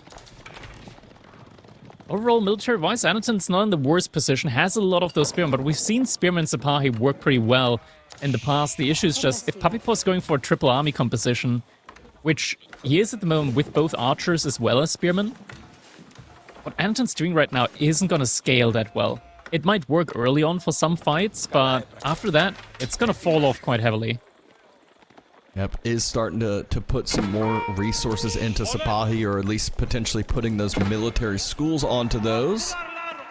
Gold, not really too much of a worry there with that many strongholds and the units popping on out near to push that 1 single Sipahi away with the meter. Outpost here for Puppypaw. He did have to make some extra mills in order to be able to efficiently gather from those deer. That's a lot of spearmen here. Oh, it looks like Anotand TA moved. So he's actually hitting the mill and not the outpost. Now has to fall back as the reinforcements are coming in from Puppypaw. Let's take a fight, though. Yeah, it was mainly just horsemen that took the fight early on. Archers were a little bit slow to follow. Anotand did lose a unit or two from the outpost, but overall, just numbers are still much better for Anotand this game than they were previously. As you mentioned, though, will need to diversify that unit comp a little bit and is putting more resources into archers now. Get some archers out onto field. Has a lot of villagers on gold on food at the moment. Sends them over to gold now. So Anotand behind this, as well as Puppypaw now macroing towards a castle age. Yeah, they both kind of see what the other side is doing and figured, all right, castle is about to be very, very quickly turned into a castle age game, not this longer extension. And for once, you know, Anotand might not be too far behind when it comes to that castle age timing like we saw in the previous two games. As I say that, though, gold gets denied, and gold is what he is short on right now for those resources for castle. You can see 1,000 food, but only 100 gold in the bank. Yeah, he might need to pull some additional villagers over to gold now. At this point, as Puppypaw, his macro is much more clean when it comes to being able to reach that castle age timing. We know the Macedonians, when they age up, they got a very, very nice and defensive spot inside of their base. And looking at the map, there's a boar, berry, and woodline spot at the top of Puppypaw's base, which would be perfect for Golden Horn Tower. Yeah, would be some nice resources for the long haul, but instead he opts for the 8k gold with the deer pack behind it, and woodline. So, you know, boar gold, wood, or deer gold and wood. Take your choice. There were actually two different solid spots for it. Anotand still moving out, still trying to push forward a little bit. Unit mass, though, just not comfortable enough to take that fight. And the age up is coming on through. Puppypaw, just a single ranging guard on his side. Not sure if that was intentional or just a misclick. I'm gonna go with a misclick, but who knows? Who knows? Puppypaw, though, using that scout, trying to make sure, okay, you know, we've seen him focus on food denial quite a bit, so he's seeing if Anotand moved out to these deer yet, and might just wait until he does, knowing that, you know, some of those initial food resources start to run thin. Starting to run thin indeed. Now Istanbul Imperial Palace is going to be the name of the game here for Anotand. Behind us, Puppypaw immediately starting with the Radari production. Of course, the Radari being the key unit for the Macedonians. Looks like we might once again get a little raid in on the gold vein here from Anotand. I think he's, yeah, this time around he's got his army there. So it's not going to get surprised and lose any villages on the gold. Sending his Sipahi forward as well to probably idle out those villagers gathering from the deer. The outpost was in the middle of the spread out deer, so might actually be able to connect with one of the villagers if it's too far out. And also, while this happens, Spear's able to pick up another horseman.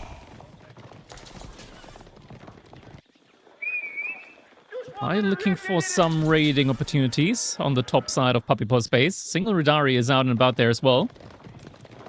Anton doing a great job, or rather Puppypaw doing a great job of just keeping a couple of units next to the relics here. And making sure that Anton isn't able to just pick those up for free, considering that he already has 2 bucks. Yep, Anotand, he is queuing up Janissaries as well, so just that anti-cav unit so effective at that. But needs to worry about, you know, the very expensive unit, and archers counter them very, very well. He's mixing in some crossbows as well. I do like the addition of crossbows for the Ottomans, since they, of course, do have that attack speed aura bonus, thanks to the meta. And attack speed is a great stat for crossbows to scale with, as their default attack speed is relatively slow. Oh, I'm not sure if that meta just got taken out. Yeah, he died. It looked like he just fell over there, so we'll need to get another 1 or 2 in queue. Immediately queues up another one. Spears trying to connect on that Radari, but a little too slow to do so. Not quite able to catch up. Not sure where exactly that Radari wants to go. We do have +2 arm upgrade on the cavalry here, and once again, villagers on gold in a little bit of trouble here. This time, though, Anotand does pull back in time, is going for an engagement in the center of the map, lose one of the imams early on. Actually lost the other one at some point as well. So no additional imams on his side. We do get some knights in there as well. Archers also taking the fight. Yeah, this archer mass doesn't really have a front line to protect it right now. Knight on that. Puppypaw trying to do some raiding during this Janissaries, though, deterring those units on the way, taking those down, and a great fight here for Anotand. Gonna essentially clean up the majority of Puppypaw's army that he pushed forward with.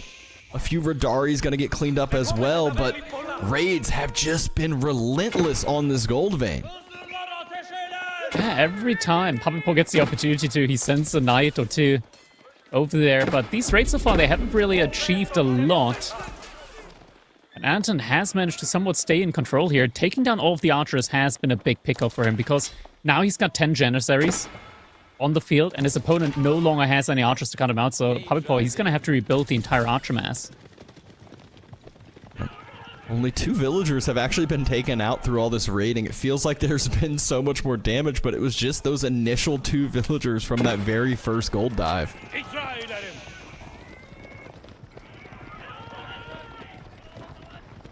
We do have 1,000 silver in the bank here for Puppypaw now, though, with that game scaling on up, and just queues up an upgrade right as it hits that.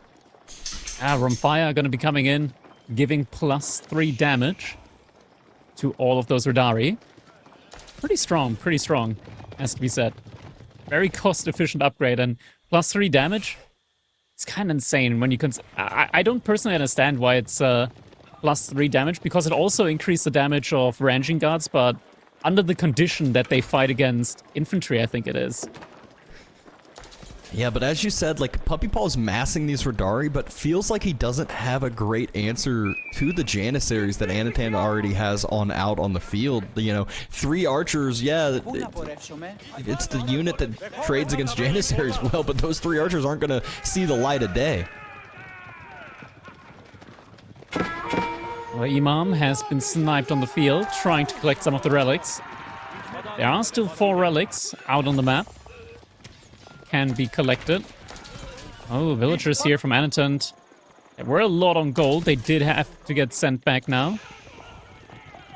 And Anotand has a lot of his military just roaming out on the map, but not close to the resources that he actually wants to be taken right now. So a lot of his villagers are getting idled out a bit here. Now having to go over to the berries rather than gathering the gold that he initially wanted to pick up.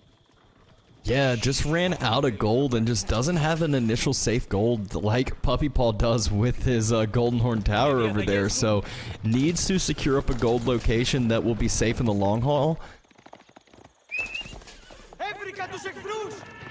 Only 3 spearmen remaining over here. Not sure if that's going to be enough to deal with these Radari here. Definitely not. Might be able to take down 1 more Radari. At the same time, Knights also getting found out here. Of Janissaries coming to defend that, and once again, these raids, Puppypaw just being absolutely relentless here. Yep, more and more Radari just split so many different spots, so many different ways. This smaller unit mass that has broken off as well will get cleaned up by that Radari setup. Anotand needs to pull those knights on back, or else he'll be losing the knights as well, but just so many things to balance on around, and has his main unit mass trying to dodge Puppypaw's army in the corner of the map, maybe trying to find some damage, but... Oh no! He's sending all the villagers over to where the scout and the Radari is, so... Oh, I mean, Puppypaw's got to immediately see this one, and 1 spearman is not going to be enough against 1 Radari. Okay, he's sending more units over there.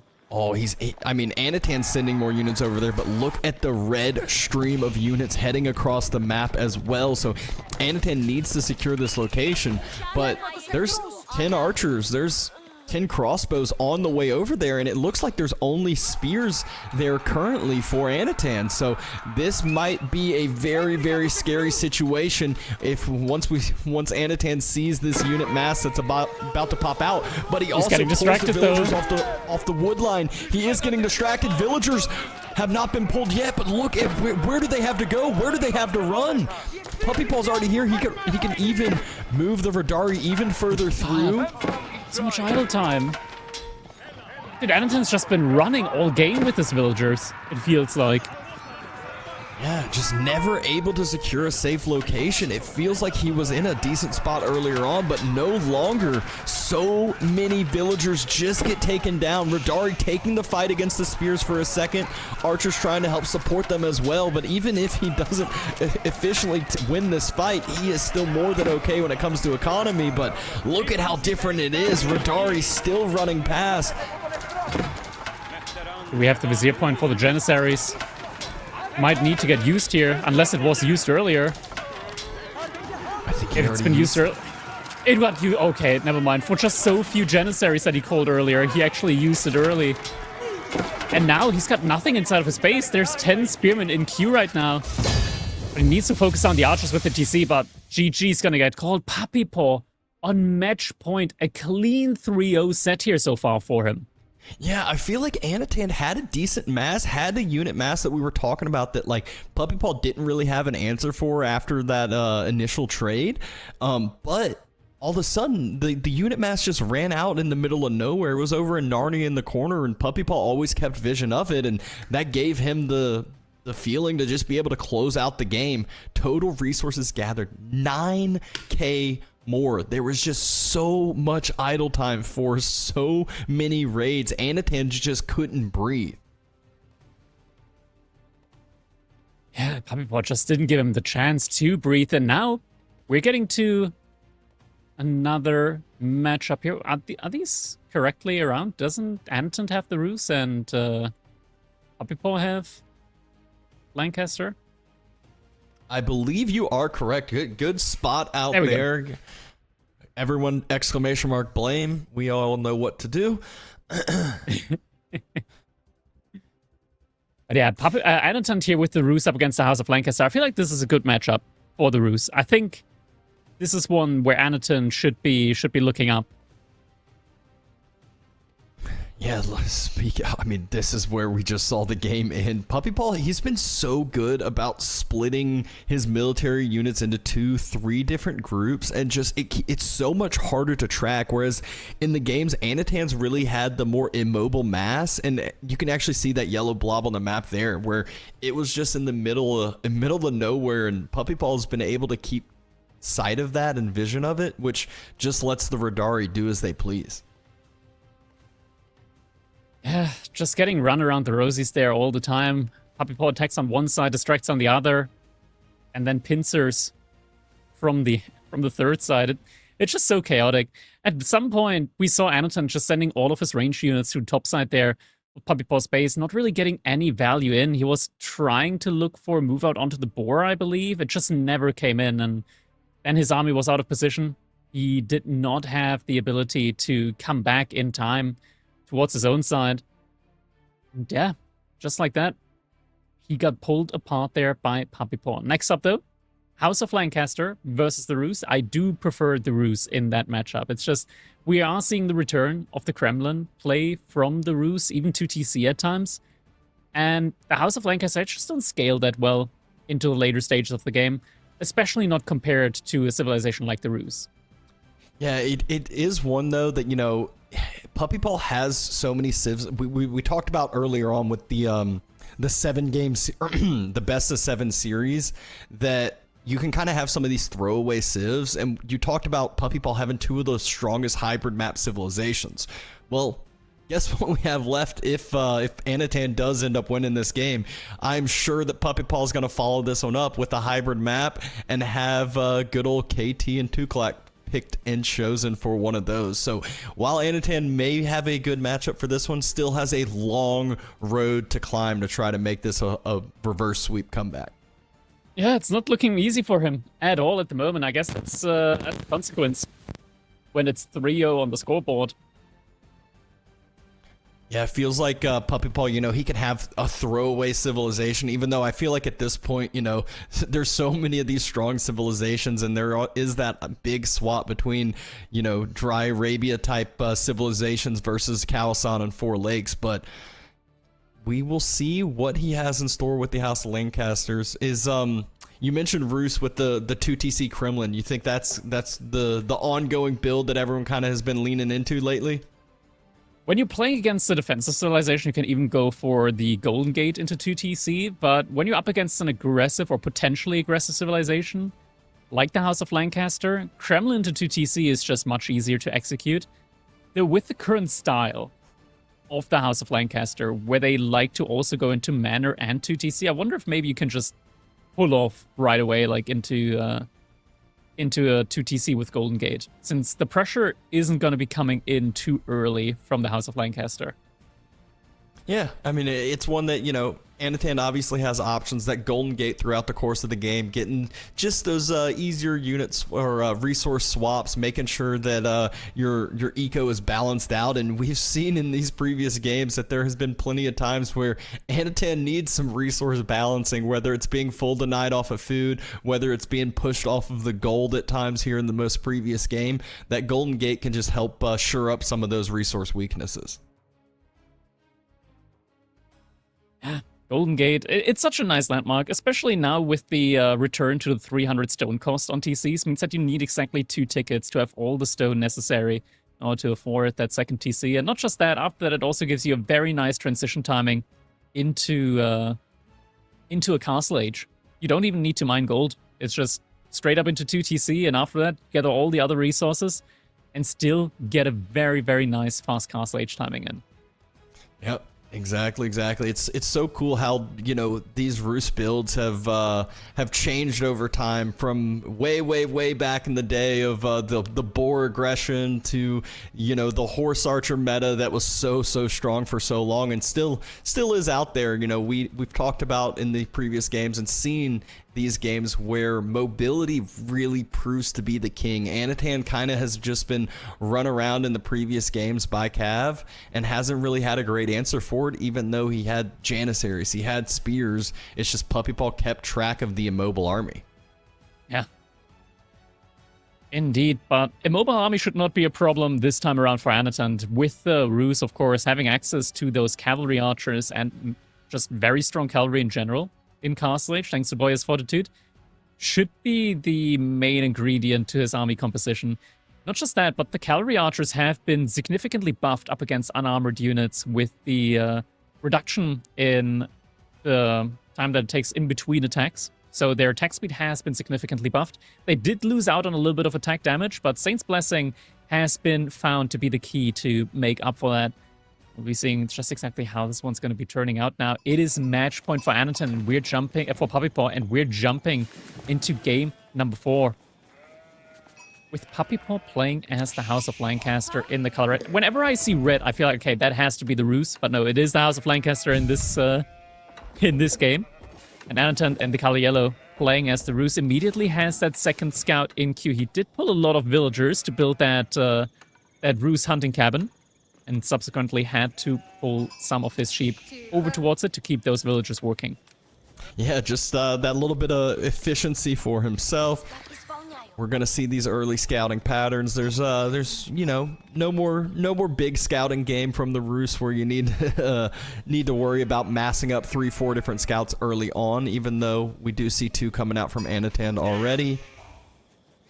Just that single hunting cabin, though, not a second one built as well to get that extra gold funnel and gold income. Just a single hunting cabin means that he might actually need to pull some villagers over to gold if he wants to be able to age up at a decent enough timing. It's just one hunting cabin. It's not going to be able to generate enough gold here early on. He's going to be lacking like roughly 30 gold by the time that he wants to age up, so a 3 villager pull over to gold should be able to help him out there. But it's not going to be a Dark Age rush in from coming in from Puppypaw, so he doesn't have to be too afraid of getting a second hunting cabin up at some point in the near future. Yeah, sometimes you'll see the early spears start to try to take down a vulnerable hunting cabin, but no need for that here. Actually, it looks like the gold income from Anotand isn't too bad. He might actually still have He to did wait invest into additional scouts, so he was able to use some of the overflow of the food income. Now we're getting to the point where he's probably gonna be at like 500 food before he can get the age up in. Yeah, and you can see that here on the resources already. He is going to have a little bit of an abundance of it. Oh, there we go. Yeah, well, still a decent timing. Kremlin. Okay, I get the Kremlin right next to the woodline. It's still so unfortunate that it's a back Kremlin. Yeah, it's like you want to have it on the front side. You want to have that extra, vision and knowledge and safety on the front. But he just wants it next to the wood line. Also, a little bit less walking time for the villagers, so gets to have that feudal age finish a little bit quicker. And as expected, already moving over to the stone. Already expecting to go ahead and get that second TC idea going here soon. Puppypaw, he is moving on over to the stone as well. As Puppypaw, of course, also in a position where he's going to be getting a lot of value with the House of Lancaster if he goes for a second TC into a manor, as the manors have been changed to scale with villagers that are gathering nearby. Yep, exactly. Abbey of the Kings not too far away from finishing here, even with the 2 on it. So it is still just going to be wait a couple minutes before we start seeing that many military units on popping out, as a very heavier emphasis onto the macro this game, rather than a lot of this feudal age quick fighting that we've been seeing in the series so far. I like what Anton's doing here. He's not going with a ton of villagers over to wood early on.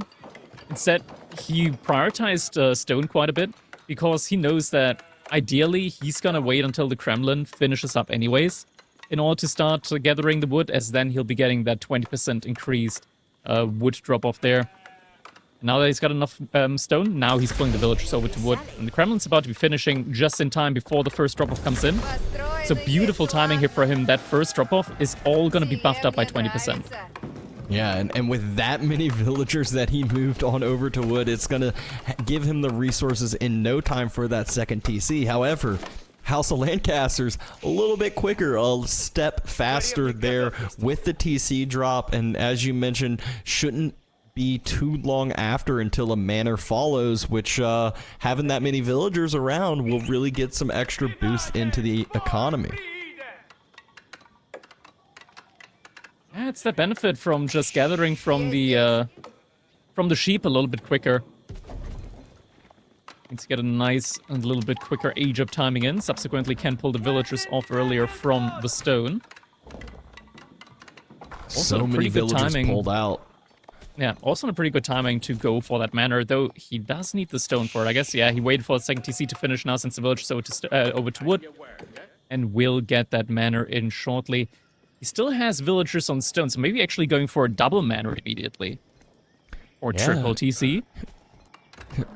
Or triple TC. I think the manors make a little bit more sense. The first King of Lancaster is moving out and about, but as we've seen the base from Anotand, there's not really anything that this guy can do as far as some damage and aggression goes. Kremlin gonna protect up the whole wood line, second TC on the deer already, and we're just expecting, again, just a lot of resource inflow here. It feels like we're gonna just be jumping over into an economic spot where it's gonna feel like 10-15 minutes on a normal game at the 7 or 8 minute mark. Yeah, we'll be reaching that fast castle age very, very soon here, with just how much food is going to be coming in for these players. Though Anotand's still heavily on wood, and he is investing into some production buildings. We're getting a stable all the way in the back here from his base, so tries to hide that one from Puppypaw. And the one little Lenny that Puppypaw does have at the moment is sitting next to the gold from Anotand, just making sure that he's not actively gathering gold right now. You know, Puppypaw's got a good amount of wood into the bank. Maybe it actually is going to be a third TC here soon, Krakeny. Moving out with a big amount of villagers onto the deer. I think it is going to be a third TC on the deer here for House of Lancaster. That is interesting. I mean, they scaled with villagers, but still, I didn't expect him to go that ham on the villager pump there. Yeah, and I mean, there is going to be knights starting to be produced for Anotand, so not just that super quick castle age, more of these TCs going to support a little feudal age investment, which could potentially punish that forward TC from Puppypaw. That could happen if Anotand goes for the all-in now. I mean, Puppypaw did invest a lot of resources into yet another TC. Doesn't actually have a manner for that, so those villagers are not going to be influenced by any manner. But it looks like Anotand's just going for the age up of his own side. So the couple of units that he made, purely just to be able to deal with that Lord of Lancaster, I guess. Yeah, just a little bit of that, you know, feigted aggression. Make sure to force that Lord on away. Couple more attacks, and that will be the first pickup of the game. Love the scout body blocking. We know that knight was going to be able to kill it, but hey, there wasn't too much of a distance until that TC.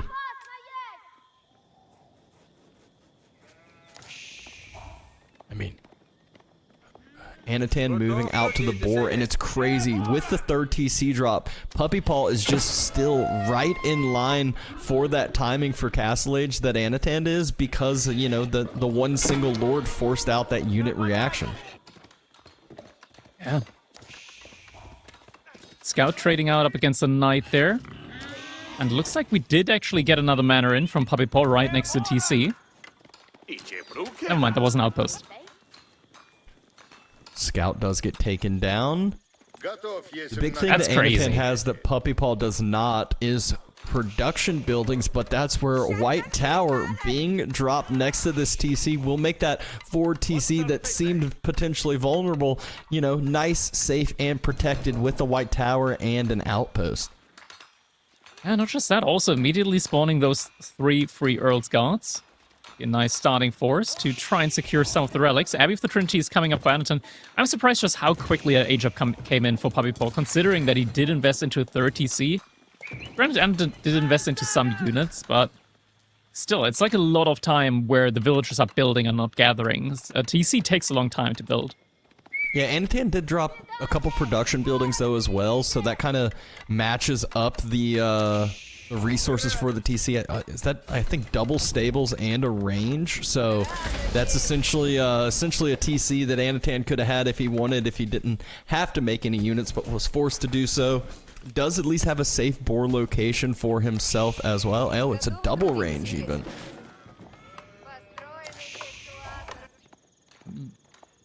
Getting some more knights now in queue. Puppypaw also actively producing the knights.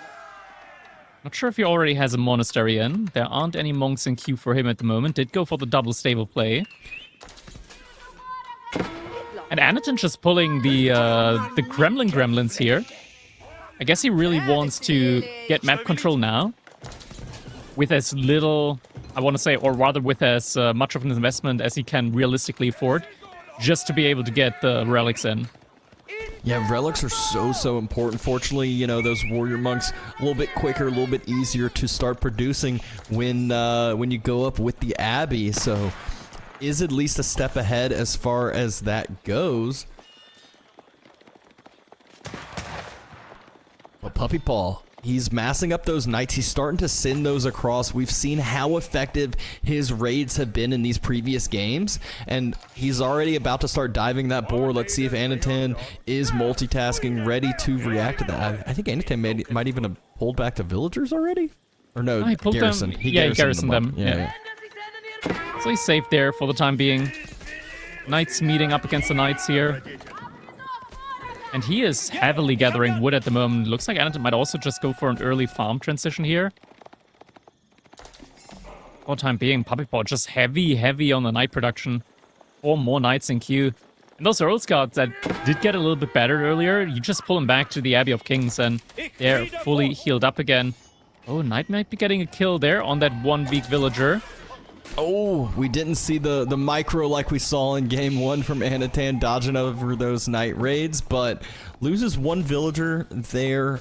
Looks like he lost another elsewhere earlier on, and you can see that third TC starting to pay off for Puppypaw. Villager lead is climbing. Yeah, it is, and at this point, Anotand hasn't really been able to get too many relics in. One relic is on the way back for him. And now Puppypaw is getting his first monk out onto the field. The 3 Earl Scouts in the middle, able to deter the warrior monk from bringing that one back. Though, is he going to be able to get it in now? Yes, able to take it away. He just sneaks on by, has a few crossbows here as well, goes for the Wololo. Doesn't get it. Scout close to getting taken down. Knights trading off a little bit of damage. And speaking of a raid, we see Anotand. He is in the base. Puppypaw not garrisoning up the villagers. Villagers just waiting for a knight probably to get produced and send on over there, but at the cost of a few villagers' lives. More gremlins being pulled in order to deal with the knight raid inside of Anotand's base. One of these knights incredibly low on health, but is going to get pulled back towards the Abbot Kings. 2 knights actually that are really low health there. That is a lot of value that Puppypaw can retain on these knights. Heal them back up to full. Yeah, it's so crucial to make sure you're able to fully finish off those units when there's healing coming in, like we can see. And another knight, you know, a little under half health, going to be healed back up to full here soon. Will it happen again? No, that one's going to get finished.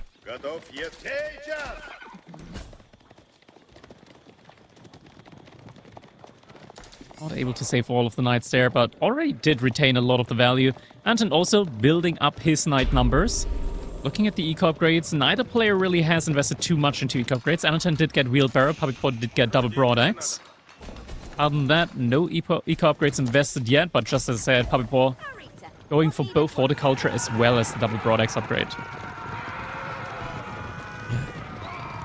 Knights versus knights coming in, but Anotand has that crossbow mass building up a little bit earlier than Puppypaw. Puppypaw just starting to get his in queue and out onto the field, but Anotand already got double digits for himself.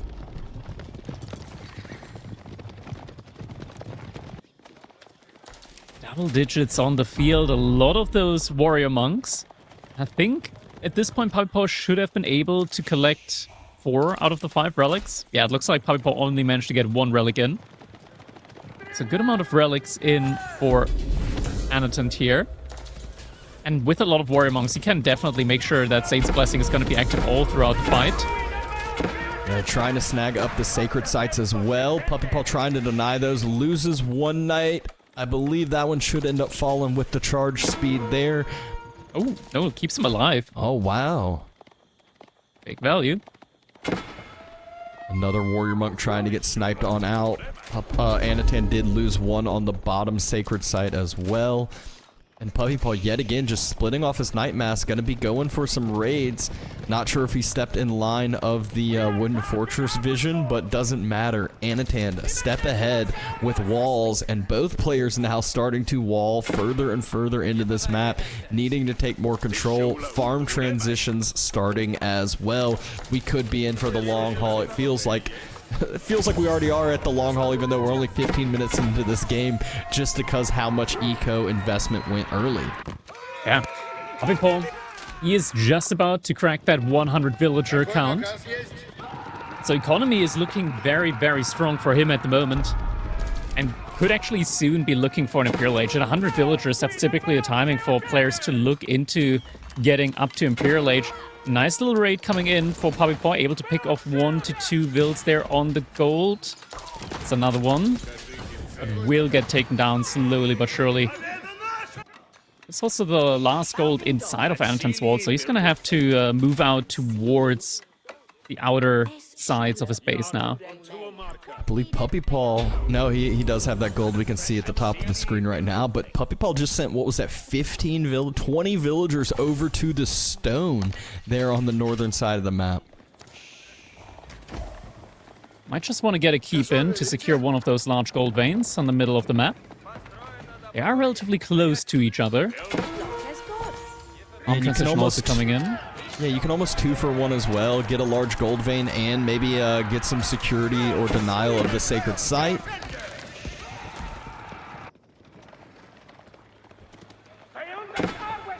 Anotand has that crossbow mass that has been built, but again, it's immobile. He's trying to find a place to maybe do some damage, trying to find a place where he can react and take down some units from the other side with range, but just isn't quite able to do so. Anotand, 1,800 food in the bank right now, so he may be thinking about Imperial H himself as well, but just needs some more gold income for that.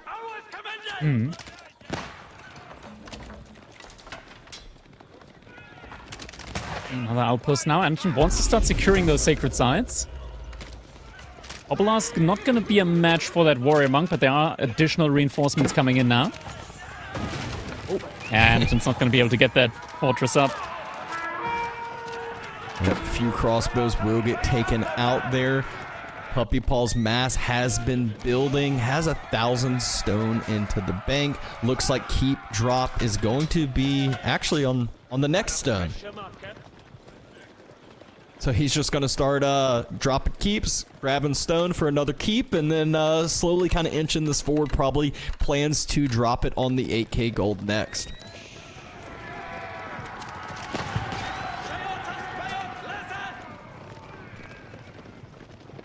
Hobblears He's just massing a lot of, just a lot of Hobblears at the moment out from Puppypaw. Yeah, 22 on the field. Big massive horseman. Yeah, he does have the crossbows behind it. So he does have the tools to deal with both the knights as well as the men-at-arms that are coming out from Anotand. Anotand now also switching into some spearmen. Both players just banking up a lot of food at the moment. Anotand has enough food for the Imperial Age, just needs the gold at the moment to follow up. He did send a lot of villagers to the gold at the south of his base. Puppypaw is max population over here, but these villager kills will create some more room in for production here. Villagers denied off of the, I think the attempted boar play there in a second. Also, Puppypaw having to move out on that 8k gold vein that is unprotected. Crossbows pick off a few villagers. There is not the Hobblear mass here to help dive, help push this unit mass from Anotand away. So solid few pickups there, but crossbows do get some return damage.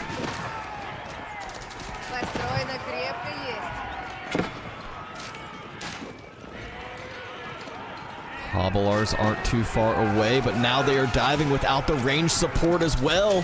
Puppypaw, a little bit sloppy on that engagement, still okay for the time being. Anotand trying to continue to expand that vision, expand those outposts. Yeah, just needs that information to be aware of the movement here from Puppypaw's army at all times. High Armory now going to be coming in for Anotand. In his ideal army composition in the late game for the Rus would be mass horsemen as well as Streltsy. It is an expensive army to make, but the Rus economy is also one that is just very, very strong, so should be able to potentially go for that. But looks like Puppypaw might be trying to make a move in the meantime. Hobblears marching forward. Anthony's about to get the age up in. He just invested a lot of resources. Not sure if he really wants to take that fight yet. Does have a spring on emplacement on one, spring on emplacement about to finish up on the other wooden fortress, so at least we'll have a little bit of support here, but you can tell he doesn't want to take the fight until more and more upgrades come on through. Wooden fortress is being torched down. There's the age up, and now Puppypaw's going to start pushing in further. Yes, 31 villagers on gold, so might also just be going for his own age up behind this, but in the meantime, as he is max on pop cap, he does not mind trading out some units before the upgrades come in for Anotand. Should get called. Next wooden fortress getting taken on down, but Anotand, he's taking this fight now. Big Saint's Blessing. Hobblears just backing on away. Anotand still has a good amount of knights left on alive, so Hobblear's going to be struggling to dive and get on that backline effectively. And Puppypaw just slowly losing his range mass. He's leaving his range mass behind, not kiting back with his crossbows. The militia are a decent frontline here at the moment. They don't take any bonus damage from the crossbows, and they automatically got upgraded to their elite status. So they have a little bit more health, have a little bit more armor on them. Well, not armor, but health. Berkshire getting dropped onto the forward top sacred site. Kind of somewhat protects a 4K gold potentially, but still very kind of unfortunate for Puppypaw. He hasn't been able to secure up an 8K gold vein with that keep or the Berkshire here, and that could really be the difficulty for him in the long run, is these bigger gold veins that you need to get in the long game. Tithe Barns getting upgraded, such a crucial upgrade when you have 4 relics into the bank. Just provides so much value over the course of the game after this in Imperial Age. And Anotand, not yet at that 200 pop, but will be climbing there soon. Sharp Palace coming up for Puppypaw. That does give him the option of going for mass Earl Scouts in the late game, as those are going to get a significant increase in attack damage. That scales with the amounts of keeps that Puppypaw has up on the map. For the time being, he doesn't have any upgrades, and there it is, Anotand with his fully upgraded army. Marching forward, that's a dog. Okay, yeah. Well, that was close. I think Puppypaw knows what he needs, what Anotand needs, knows where he's going with some villagers. Actually gets a good old cutoff on some of the other villagers that were going to build a wall, but can't take the fight. And good circle by Anotand with the knights as well. Bombard is out on the field, so that is an unfortunate loss there from Anotand. A lot of resources down the drain with that one. Bombard has been sniped out quite quickly. No keep at the moment on the large gold for Anotand. There he is sending the villagers now to build the keep there. Definitely necessary in order to keep the position safe and secure. And the Hobblars, they're just having a not so good time getting cleaned up inside of the base now. Yep, trying to use that mobility to keep running past all of Anotand's units that are chasing, trying to find, you know, some damage somewhere they can go to provide some value, but ultimately they're just slowly losing more and more health.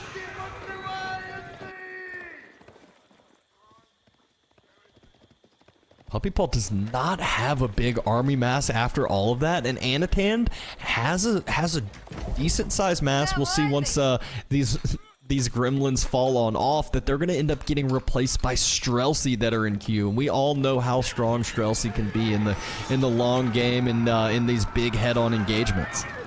Yeah, especially when it comes to just the overall income from the roost, right? Like, they get so much passive gold income when they really start maxing out those hunting cabins next to the tree lines. They also have very, very strong food gather rate. And with all of that in combination, you're getting a civilization that just is able to pump out very high-value horsemen with an incredibly strong backline with the Streltsy. It's a very fearsome army composition. Puppypaw's got 6,000 food in the bank. He's almost fully pop-capped. He's just not really able to make... Wait, how many villagers does he have? Does he have like 140 villagers? Yeah, 140 villagers. So he's got plenty of resources coming in. It's just not necessarily the resources he needs, and maybe doing the thing where you can constantly trade out army, hope to kind of make sure your opponent's resources stay low. Then all of a sudden, he's got no eco upgrades. He's still on level 1 food upgrade, level 2 wood. No like mining upgrades. Yeah, and he doesn't have wheelbarrow. Yeah, I feel like that's one of those that, like, you know, early game you sometimes forget about, but later in the game, like, a lot of times I feel like you notice your villagers moving slower. You don't have that wheelbarrow upgrade, and it's just so, he could have his economy being that much more efficient. That's a Mr. take. Like, Mr. would approve of this right now.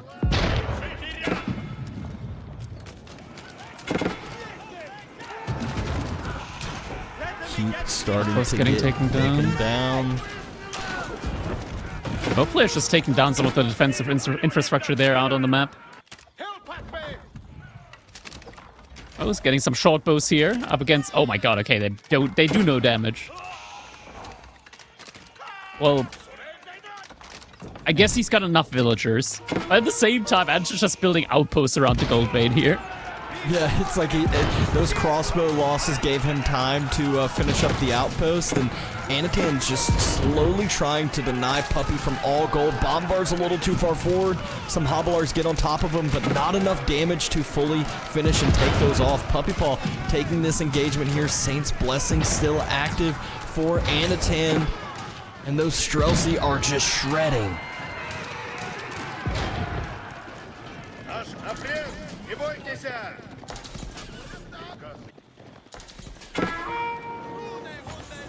All of the infrastructure investment that Puppypaw has given here is slowly gonna be taken down there with 3 Bombards out onto the field. Just so easy there.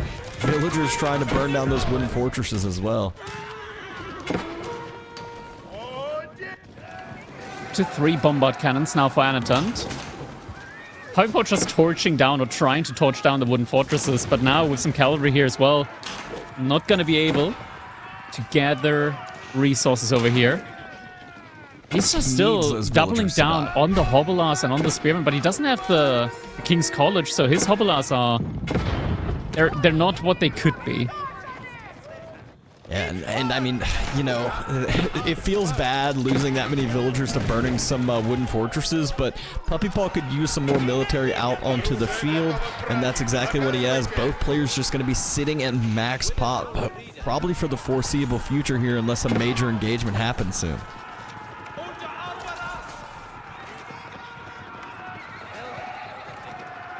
Anotand does split off a few units, able to get into these backside farms. Puppypaw not yet reacting. So many pings happening on the map.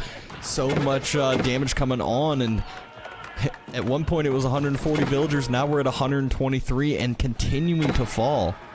Yeah, still no wheelbarrow, and I did actually get the quote here from production from Mr. If my villagers are working, they don't need to walk. Well, they're not gonna walk when they're dead either. That is true, I guess. Walls have holes in them now, and again, Anotand has enough resources to constantly send a flow into this. Puppypaw trying to gather more stone in the mid-map, but with 0 protections involved. I guess the Berkshire's helping a little bit there. That range is absurd. Getting to an army point here where Anotand, he's about to have almost 50 Streltsy out on the field. 37 on the field, 11 more in queue. That is a damning amount of just very, very strong hand cannoneers that he'll have on his field. That's going to be a tough one for Puppypaw to break through. And the 3 Bombards just going to be able to take care of any defensive building.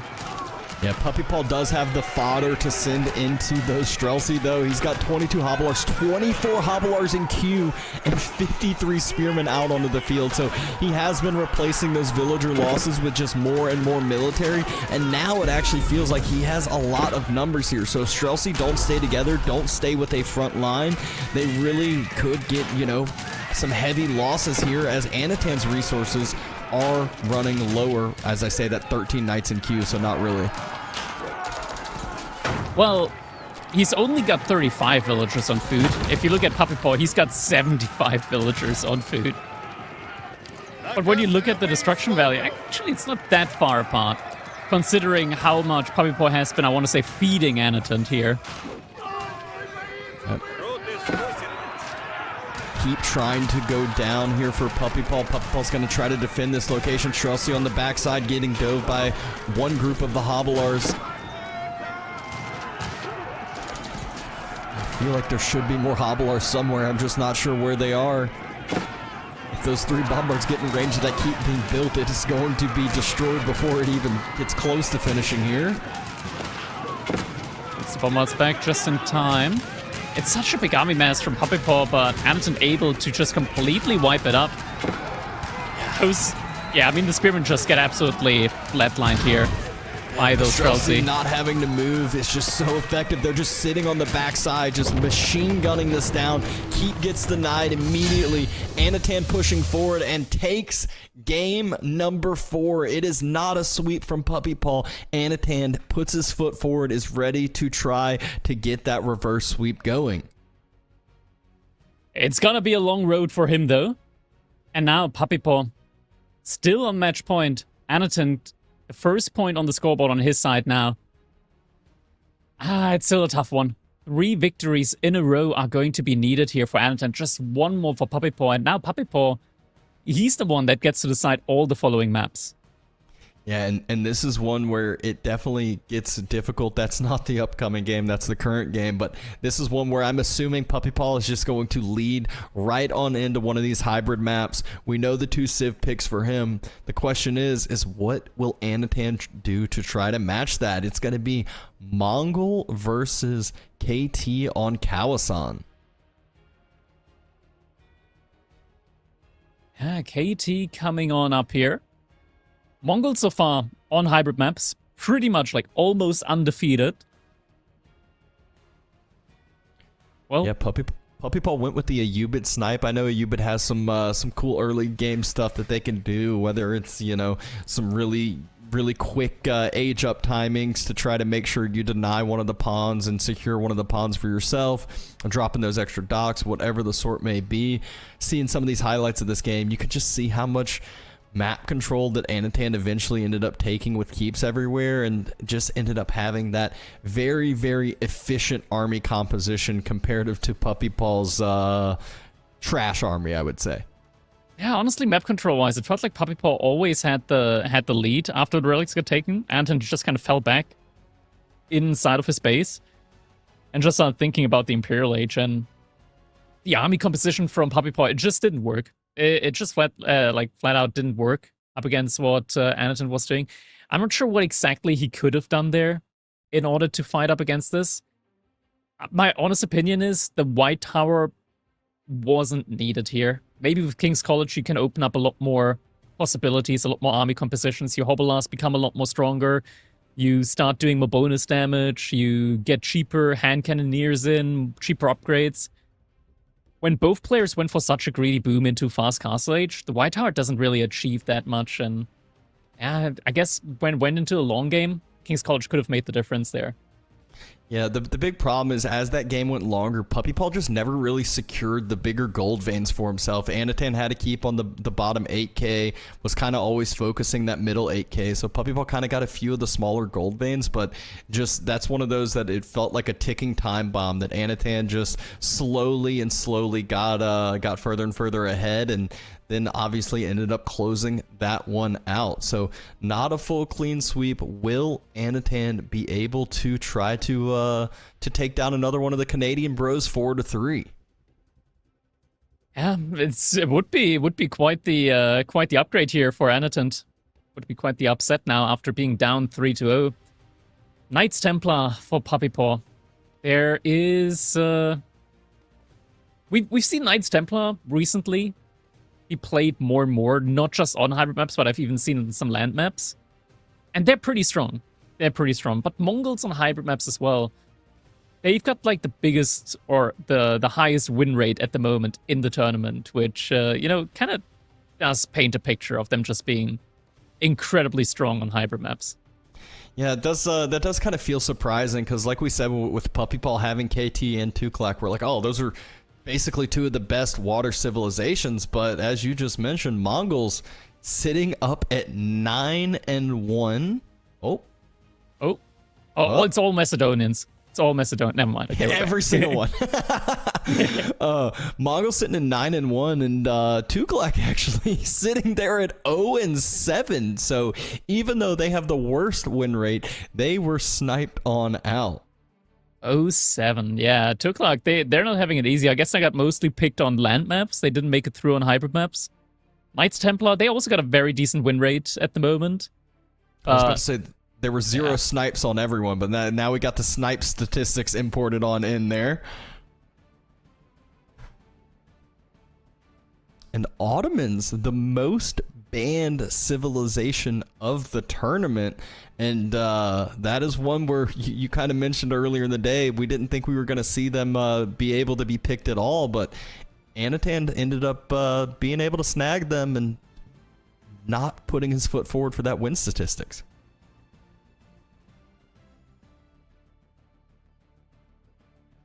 It might. We just heard an update from Cal, and the graphic might not work with 100 bands, so Ottoman's getting close. Yeah, it might just be 99 for the rest of the tournament. You know, we just know that they're on the high side. Okay. Yeah, Ottoman's up there. They're up there when it comes to the bans. They did get picked today, and they didn't actually end up winning. So maybe soon we'll get less Ottoman bans. Yeah, and one of the other things on there was Byzantines shown as one of the prio civs, and Puppypaw still has that one in his wheelhouse. But enough about the civilizations that we could pick. We have game number 5, Anotand versus Puppypaw, Mongol versus Knights Templar on Kalasan. Here we go. Uwu already being built by Anotand on his side, still chopping at that tree to get some additional wood in. Puppypaw opting to not go for an early dock play, instead immediately sending villagers out to gold. Meanwhile, Anotand, he is actually going to be dropping a dock on his side.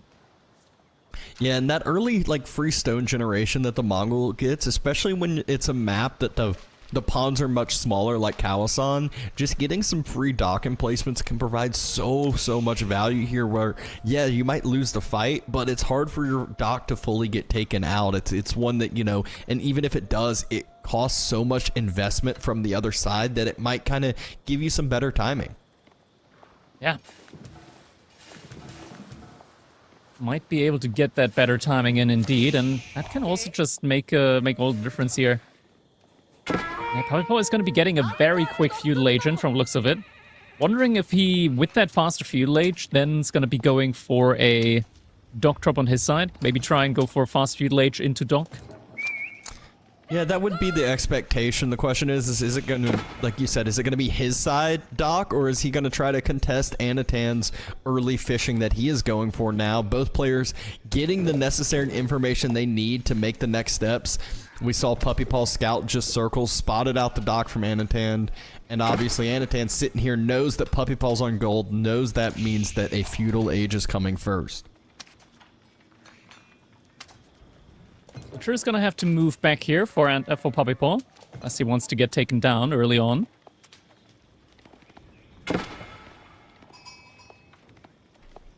Now Age Up's gonna be coming in, and we're gonna be seeing a big migration from 9 villagers over to the wood line. So wouldn't be too surprised if the follow-up is gonna be a dock drop from Puppypaw. Yeah, 13 villagers on wood. He's definitely gonna be having the wood for it soon.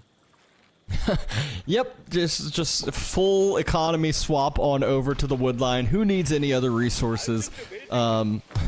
So that is a crazy swap there, but will be able to start affording docks, immediately afford anything that he wants there. Waiting to see that villager move out with that migration, and it does look like maybe it's going to be that bottom side pond, so we'll try to deny the early fishing that Anotand invested into.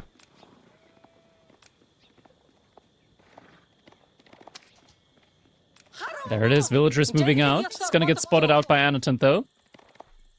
And I think Anotand might actually need to send either a scout or a second villager out. Yeah, scout's going to be there in order to deter the Khan.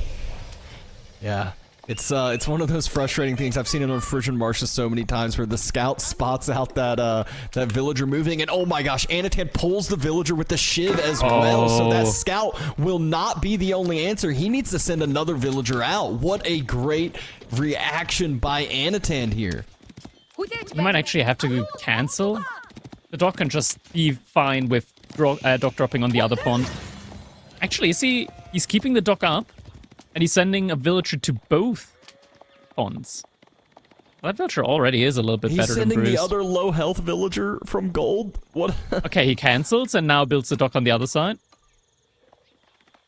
But he still wants to build this dock, though. Yeah, one of those vills is rather low health. He did not decide to make the villager swap, so Shiv still gets pulled on out. Anotand sees the second villager. Wait, is Anotand pulling another vill? He's pulling another vill! Oh my gosh! And the Khan's gonna be able to. Oh, he misfired an arrow. I'm pretty sure. Yeah. He got the bounty. He gets the cancel. Oh my god!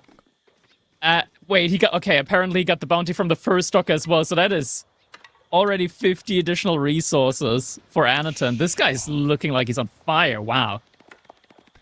Yeah, you know, just took him a few games to get warmed up. Now he's locked in and ready to go. What a great start here for Anotand, for the Mongols, showing a reason why they might be that, you know, one of the strongest civs on these hybrids, on these water maps.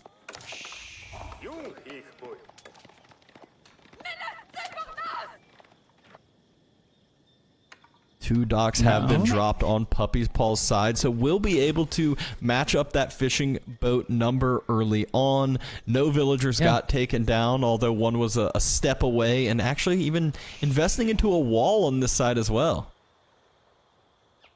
And just wants to make sure that he's going to be safe on that side. Anton gets that one early archer ship up on his side as well, just makes sure that his pond is going to be nice and easily defended. To be fair, Anton, he didn't invest too much into water early on, right? Like, there's only 2 fishing ships, and Puppypaw with double dock now is going to be able to easily overtake him in the income department. Yeah, and I mean, that is one where it still felt great for Anotand early on, but now we can see that there's still a lot of work to be done. It's not just game over because of the first 5 minutes. There's a lot of extra time, a lot of extra strategy in store here. Oh. Quick wall? Not gonna happen. Little bit of a quick wall. Oh! Nah.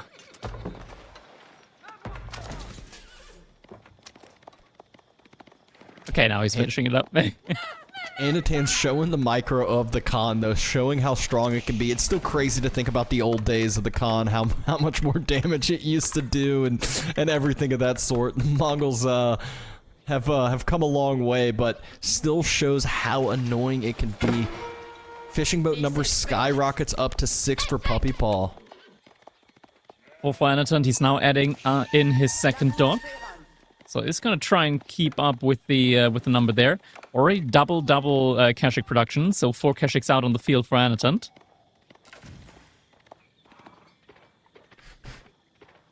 Scout moving out and about for Puppypaw. He needs to get knowledge of these Keshiks, and will be able to get that exact thing here. Already has a few spears out, a few more in queue now.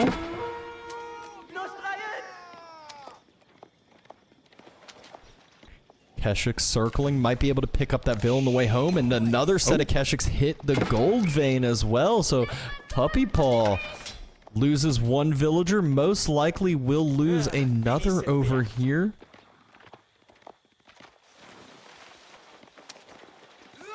Oh, he's trying to build that gate. There's the Kesh. Oh, yeah, that's going to be a dead villa right there. Movement speed to the Keshiks. So key. The gate actually gets finished, though. Okay. Spearman took the damage instead. Keshik's just going to trade, though, on the spears, and if Anotand cares that much, he can slowly... Yeah, I was about to say, he can slowly heal up that Keshik as well. Oh. Good micro there by Anotand to just barely pull back the lower health Keshik. Archer ship forces the scout on away. Good, and behind all of the... Puppypaw, he went for double pilgrims immediately. That's quite the investment early on. Goes to show how Anotand's able to just have way more military out on the field at the moment. More Keshiks coming in behind this. It's 10 to 12 in the fishing ship department. This time the villager is going to get picked off. Pilgrims do at least get to secure that next bit of gold, though. The one single spear, again, trickling on in. There's a few archers there, but the archers against Keshik is never a fight that you want to have taken when there's only 2 archers.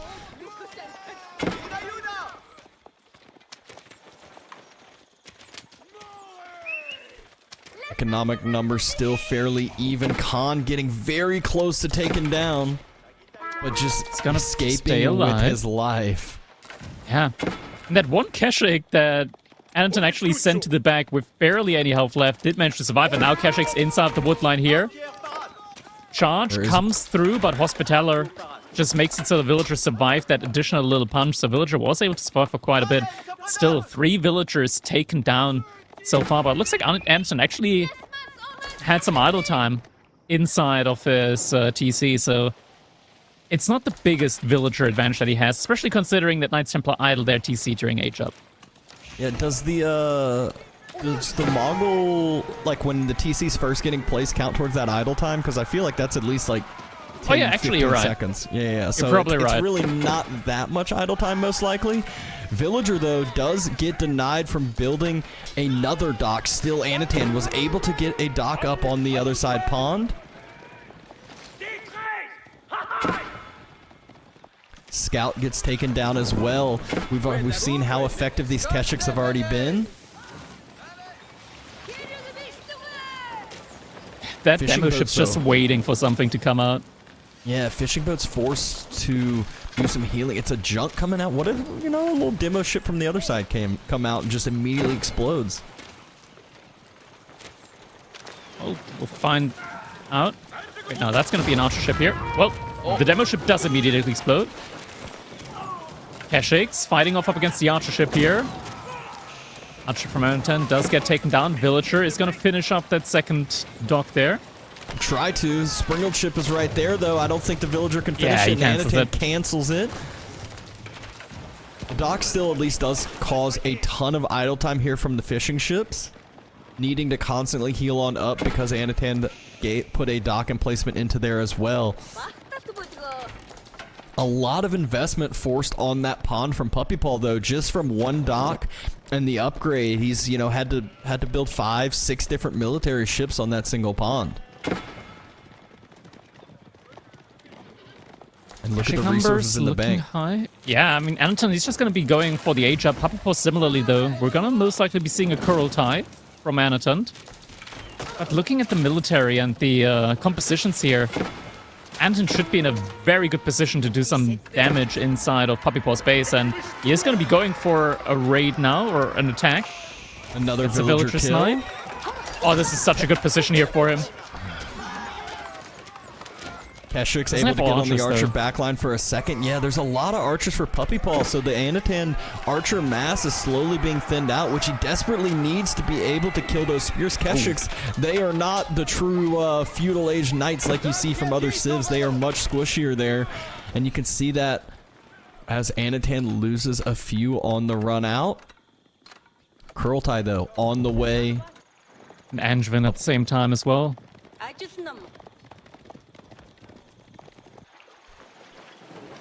However, behind all of this, though, he has still been able to get those pilgrims out, so has been getting that steady gold income with them. Yeah, Anotand that's not to be underestimated. Anotand's been able to deny the gold veins pretty well, but like you said, the pilgrims still effectively, continually giving that. I think it was like 106 gold that we were seeing. Yeah, and every minute, so that's already like 200 gold a minute. Puppypaw hasn't been on gold for a while. He is sending villagers out to gold now, though. Needs that veterancy on the archers. There's the outpost to make sure he secures up that gold location. You need a lot more gold in Castle Age compared to feudal. A lot more units that need gold. Upgrades are more expensive, everything of the sort, so cannot just rely on a few pilgrims.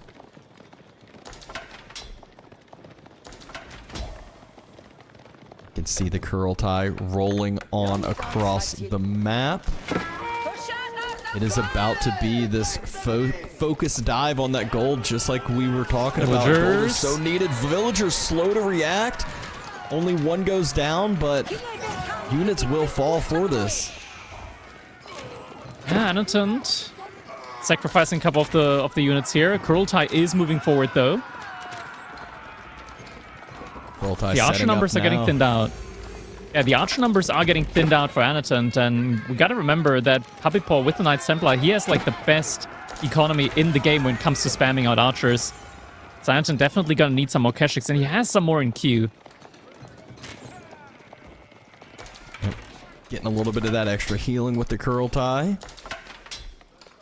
But every single time that he forces Puppypaw back off of this gold, it just makes it a little bit harder in Castle Age to kind of just equalize those upgrades, equalize those tech efficiencies. Archer upgrade is coming in for Anotand. So just again, delaying, denying a little bit of the gold here and there.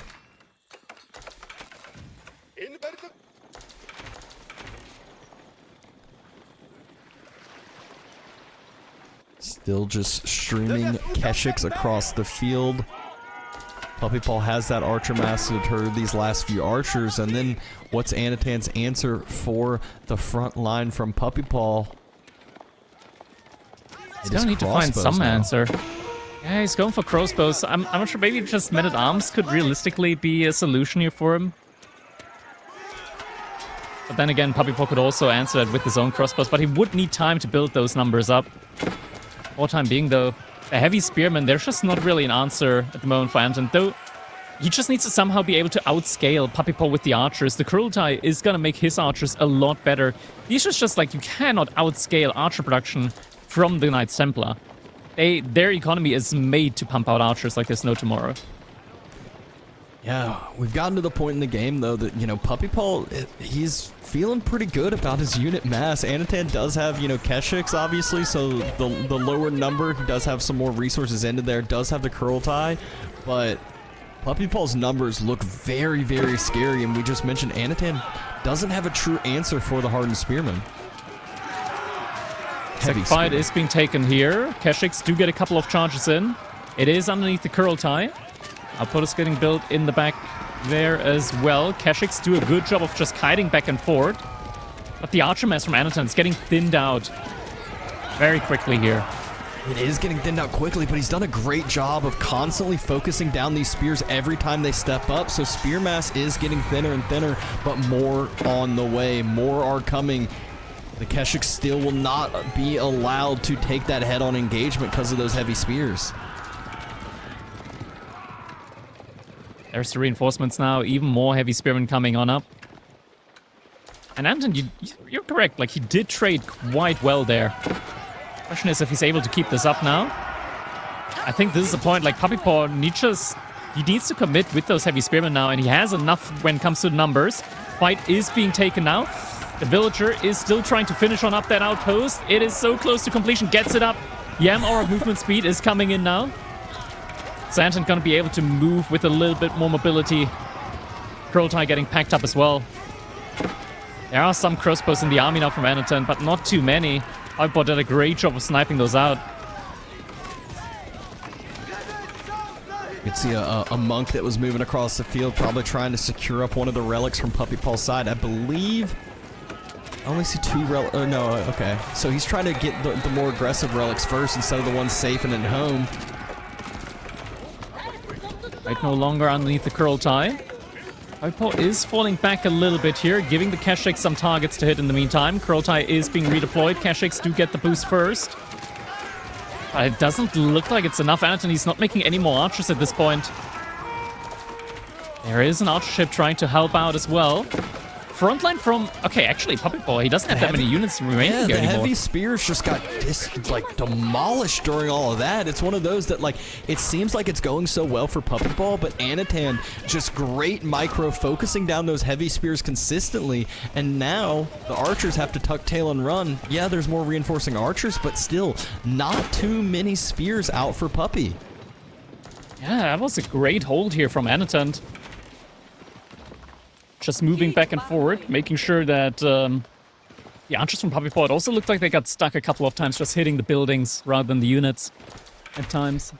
And that sprinkled outpost is going to provide Anotand so much value as well. With the extra movement speed, I think he just sent a villager over to repair it back to full, and just a sprinkled emplacement. Looks like Puppypaw is trying to get some fortresses up next. There's a lot of villagers on wood, on stone at the moment for him.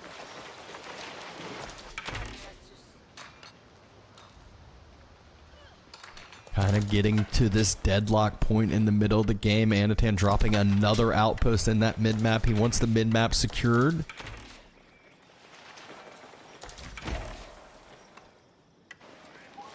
Relics, I believe, are still continually slowly going to Anotand's side. I think he's probably got 2 down in the prayer tent now.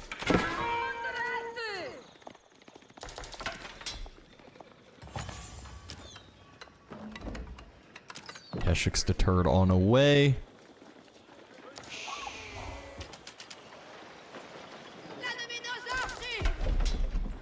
fortress location, front side of that wood line. It's gonna be a good position to hold. Anotand now starting to make some siege as well, getting some mangonels in. Yep, second mangonel on the way. Those mangonels are going to provide a ton of value against the army there from Puppypaw. Just all infantry army. Puppypaw's starting to step up a little bit further. Next outpost has gotten finished up from Anotand. Not enough stone for any upgrades there. I don't know if Anotand's built another Uvu. Doesn't look like it. He's on 0 stone at the moment, so the answer is no. Second mangonel coming in. These are cruel type boosted mangonels, so they're going to be doing a lot of damage, but they got a lot of yeah, they got a lot of things to deal with here at the front line. The army count is falling quite quickly here for Anotand at the moment. Just mass reinforcements coming in, but that's a good shot. Yeah. Needs a couple more of those though, in order to hold the position. Puppypaw doing a good job of splitting up these archers into some smaller groups. A lot of those archers really low health. Still not the most crazy mangonel shots finishing yet. He is holding. Good hold from Anotand still. Yeah. On one fortress at the moment for Puppypaw, which makes it very difficult for Anotand to try and find his way into Puppypaw's base currently. So Puppypaw hasn't secured any of the sacred sites with the fortress yet. And Anotand actually goes up and secures the third relic, secures the one from Puppypaw's side, might try to go in and get another one. Also snagging the 8k gold vein on the bottom side. That's more, I would say more towards Puppypaw's side, but has double outpost. He has rebuilt the Uvu finally, so we'll be able to start getting some upgrades on those outposts eventually. Definitely much needed. And Puppypaw behind this started adding in a ton of hospital. Wait, what? 24 hospital knights, 14 on the field, 10 more in queue. That is interesting. That's a quick transition, so let's see if Anotand will be ready for it. Anotand does have a lot of the vision with the outposts around. Moving up with the mangonels to try to deny some of the boats. Fortunately enough, rocks do quite a bit of damage to the boats. First hospital knight, just scouting out here. Those mangonels are out of position though. They are. And Anotand's about to find out. Looks like Anotand was actually thinking about going for an age up. Now has to requeue some crossbows very quick. Oh my god, the army here from Puppypaw. He's pulling the villagers to try and get the mangonels repaired. Oh. But that is just so much military. Anotand, he's about to get overrun. Cruel tide deploying. The higher health mangonel instead of the lower health one. Now starting to repair the lower health mangonel. They can't turn and shoot yet, though. He's constantly kiting back with the ranged mass, but he needs those mangonels to be able to do some work, to be able to thin out this mass. Khan has been killed. Anotand, he's so close to Imperial Age up, but now he's getting forced back under his TC. Puppypaw is being relentless here. Look at the military mass that he has.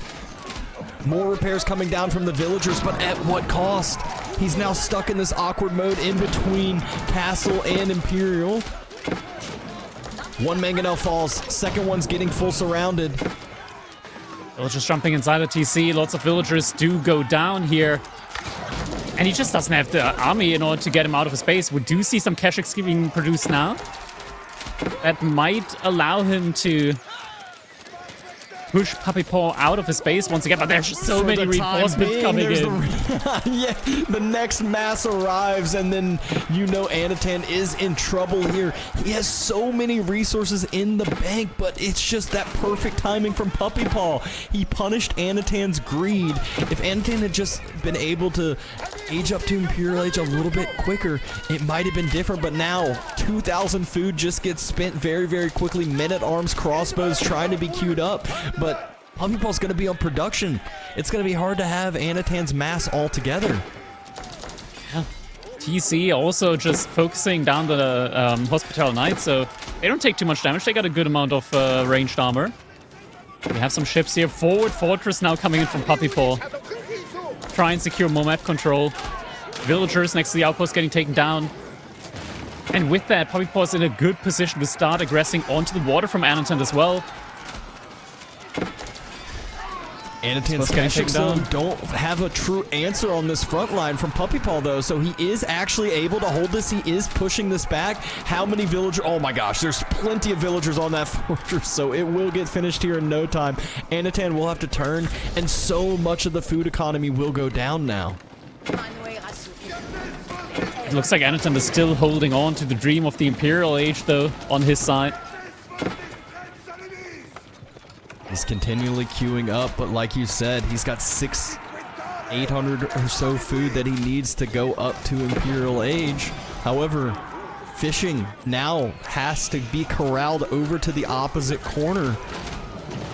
Puppypaw pushing forward again.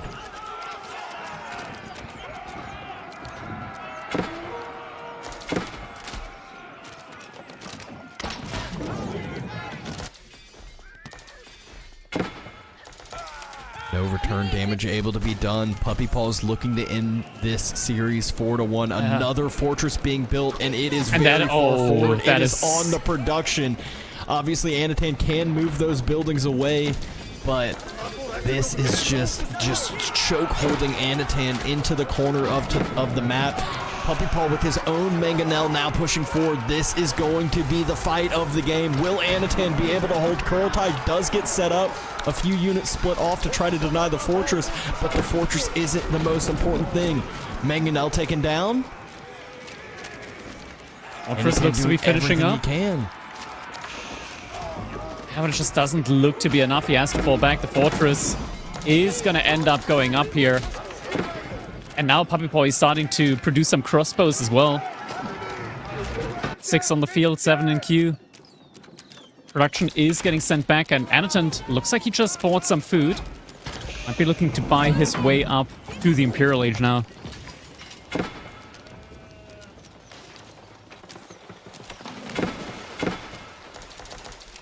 Might actually finally be his time, just 5 minutes later than what he intended for that Imperial Age, but it is starting to be built somewhere. There it is, White Stupa on the backside woodline. He ate through that whole entire 8k gold vein, moves on to the other.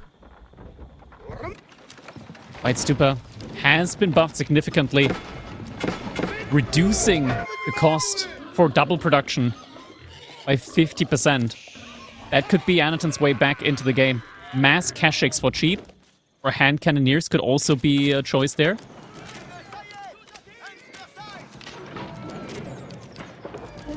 Archers slowly doing some work here. Puppypaw is thinking about his own age up now, not too far away himself. And the key for him is he is continually pushing forward, has any and all of the resources across the map that he wants. Getting Imperial crossbows and the Pierce armor upgrade in behind this, but Puppypaw being so close to his own age up now. And the age from Knights Templar does come in quite quickly. Trebuchets now firing off against the fortresses here, but Puppypaw has 4 Trebuchets, and the Trebuchets from Knights Templar, they do hit differently. Indeed they do. He has one splitting off, slowly taking down the fishing. He has others killing the infrastructure of Anotand. Although it can continually get moved back, it just is still not that helpful here. There it is, Kingdom of Poland in queue. First bombard coming in now for Anotand. He has a ton of crossbows out on the field. Just doesn't feel like the army is able to really take any fights right now. Elite upgrades have come in. I don't think he expects Puppypaw to also just immediately get his own Imperial Age in, but I mean, he has to suspect it. With this many fortresses on the field, it's just so much gold income that you get from all of those pilgrims. Puppypaw sitting at max population with resources in the bank, so will be able to click up plenty of these Imperial Age upgrades as he wants. Meanwhile, Anotand is really just going to be struggling for the resources, struggling to hold here. Crossbows taking the fight now underneath the Kurultai. No upgrades in yet for Puppypaw. So this is just about the best fight that they could take. There is double bombards here as well. Together with the Kurultai, should be able to one-shot any unit. There are some hand cannoneers in as well. Looks like those bombards, though, they're focusing down that fortress instead. They're not helping with the unit mass, but Anotand does look like he's holding this. Might be at the cost of his TC here in a second. Slachta being masked up behind this, though. No elite upgrades needed for this unit. They're immediately fully upgraded. Elite archers also coming in behind this. Oh my god. Yeah, he's just losing all of the fishing behind this. Anotand, he's struggling for food now. He puts up pastures in the back of his base. Try and get some more food and come in. First fortress taken down. Is moving the relics back into the prayer tent, but Kurultai, it gets placed and immediately is already half health from the Trebs that are doing work over there on the front side for Puppypaw. TC slowly getting rebuilt, so a lot of Anotand's resources are being utilized to rebuild the landmarks, make sure they don't fall. Anotand does have 21 hand cannoneers on the field. The White Stupa does allow for some ridiculous armor production, but he's struggling when it comes to the food income. The food income should start looking a little bit better with time, though, as the pastures are being worked on. Triple bombards there as well for him. That's a lot of a migration going on right now. Oh no! He's moving to the top gold. Yeah, that's where the fortress is. He needs gold. He wants gold, but it is about to have a bad realization when those villagers start taking damage. Kurultai actually getting taken down so quickly here by those 4 trebuchets. And without the Kurultai, Anotand, I don't think he's going to be in a position to realistically take a fight. Needs to just move it back a little bit, just to keep it still in range, but outside of range of the Trebs. Question mark? I don't think their health is going up, but now the villagers, they're getting hit by the fortress. Anotand, it doesn't look like he's noticed yet. Kurultai is up. Units are getting buffed up as well at the front line. He hasn't noticed yet. Not noticed. He needs that gold bad, though. Apparently, he's just sitting on there taking the damage. No! Villagers, no.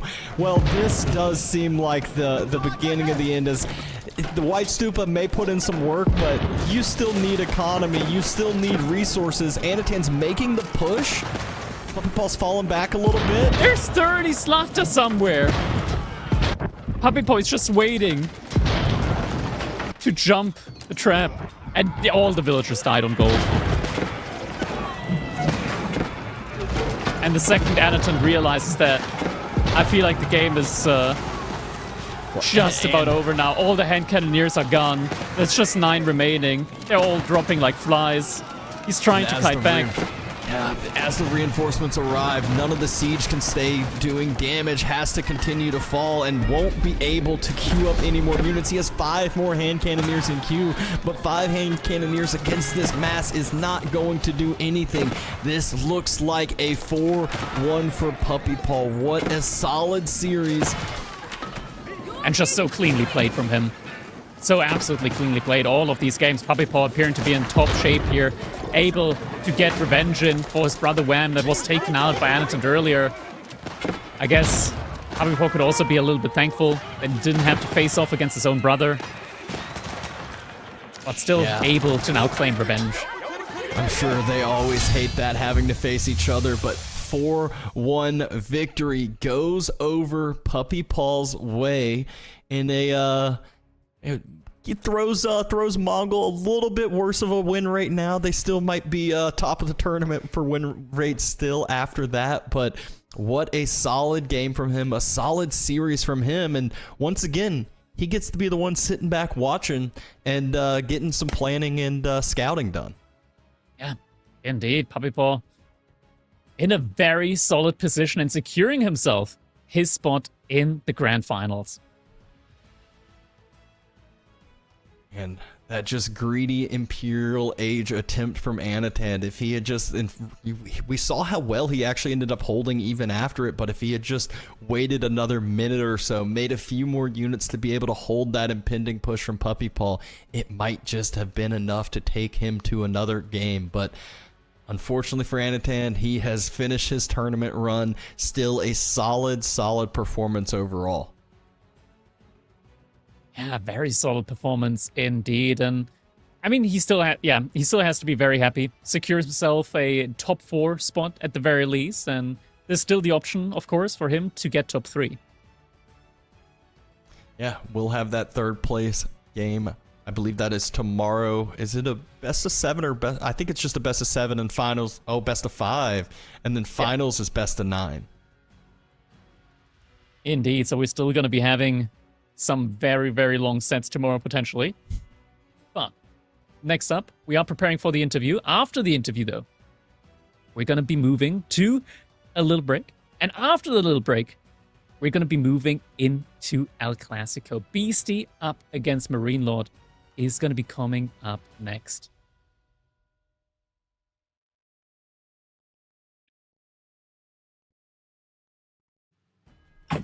Puppypaw, congrats on the series win, big 4-1 victory, and getting revenge for your brother. You know, what did you think and kind of strategize going in as a whole, being able to kind of watch a little bit more this past week? Yeah, I did a lot of studying, of course, with Anotand playing against 2 previous opponents here, so that was helpful. Mostly I just kind of saw what civs he was strong on, and I kind of mostly just played to my comforts, a lot of strength picks, so not too much, but yeah. I did watch a lot of his games. Yeah, that is definitely helpful for sure. Going into one of the games, the Lipany game with Japan versus Delhi, you know, everyone expects Japan to go with the spears into Fast Castle, and you said, no, forget all that. I'm going full feudal age aggression with the Koka Township and Shinobi. You know, kind of talk about a little bit about that mindset and why that was the choice there. Yeah, so this is kind of a strategy I've done for a long time, and I've had a very high success rate with it, so in this matchup, it's particularly good. I mean, if Delhi's sitting in their base the whole game, they're not really getting too many advantages. They need the sites to be able to kind of play to their strengths. But yeah, I mean, Lipany is obviously a very good map to play this heavy food, horseman, samurai composition, so I thought, you know, I'll just keep pumping these food units, I'll have lots of map control, deny sites, and if the game goes the way I want it to, I'll be able to take all the food and be very aggressive and keep them on the back foot. Yeah, and deny the sites you definitely did, and more importantly, you denied the heavy food of Lipany from Anotand, as he was definitely struggling hard there.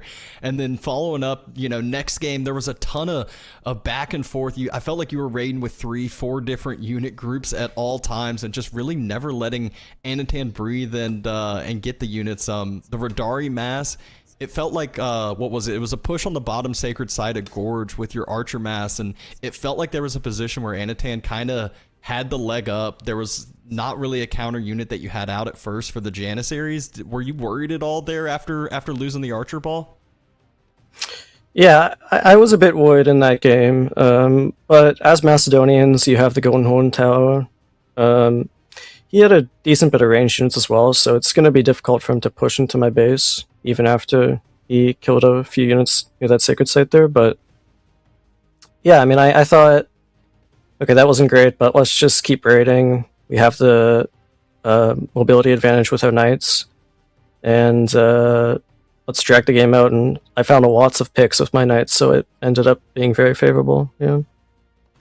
Yeah, and you know, kind of started out the first couple games with a lot of feudal age fighting, and then followed that directly up into the 3TC play, which I think me and Crackety kind of said it as a joke at first, and then we realized based off the unit split that 3TCs was coming up against Rus. Do you feel like that was like a necessary thing that you need to do against Rus, just with the way that they are in their economy in late game, or did you feel like that might have been a little bit greedy and timing wise would have been better with 2? I played that matchup a few times versus Anotand, and I lost twice, I think, versus his Rus, so I'm not sure what to do. He obviously plays Rus very well, and has a very good late game. But yeah, I thought with the triple TC, maybe I could just kind of outscale him there, and go for like a timing like pre-imp or just when imp hits, but yeah, I'm not sure. Maybe my composition wasn't fantastic. He's definitely very good with Roos, and I'll have to rethink this matchup. Yeah, well, you know, you gave that one game up, but got to finish it out with having two of the strongest water civilizations and ended up closing out the series. So big congrats again on that 4-1 victory, and I'm sure you'll be ready to take it into the finals tomorrow. Any final closing thoughts there for you?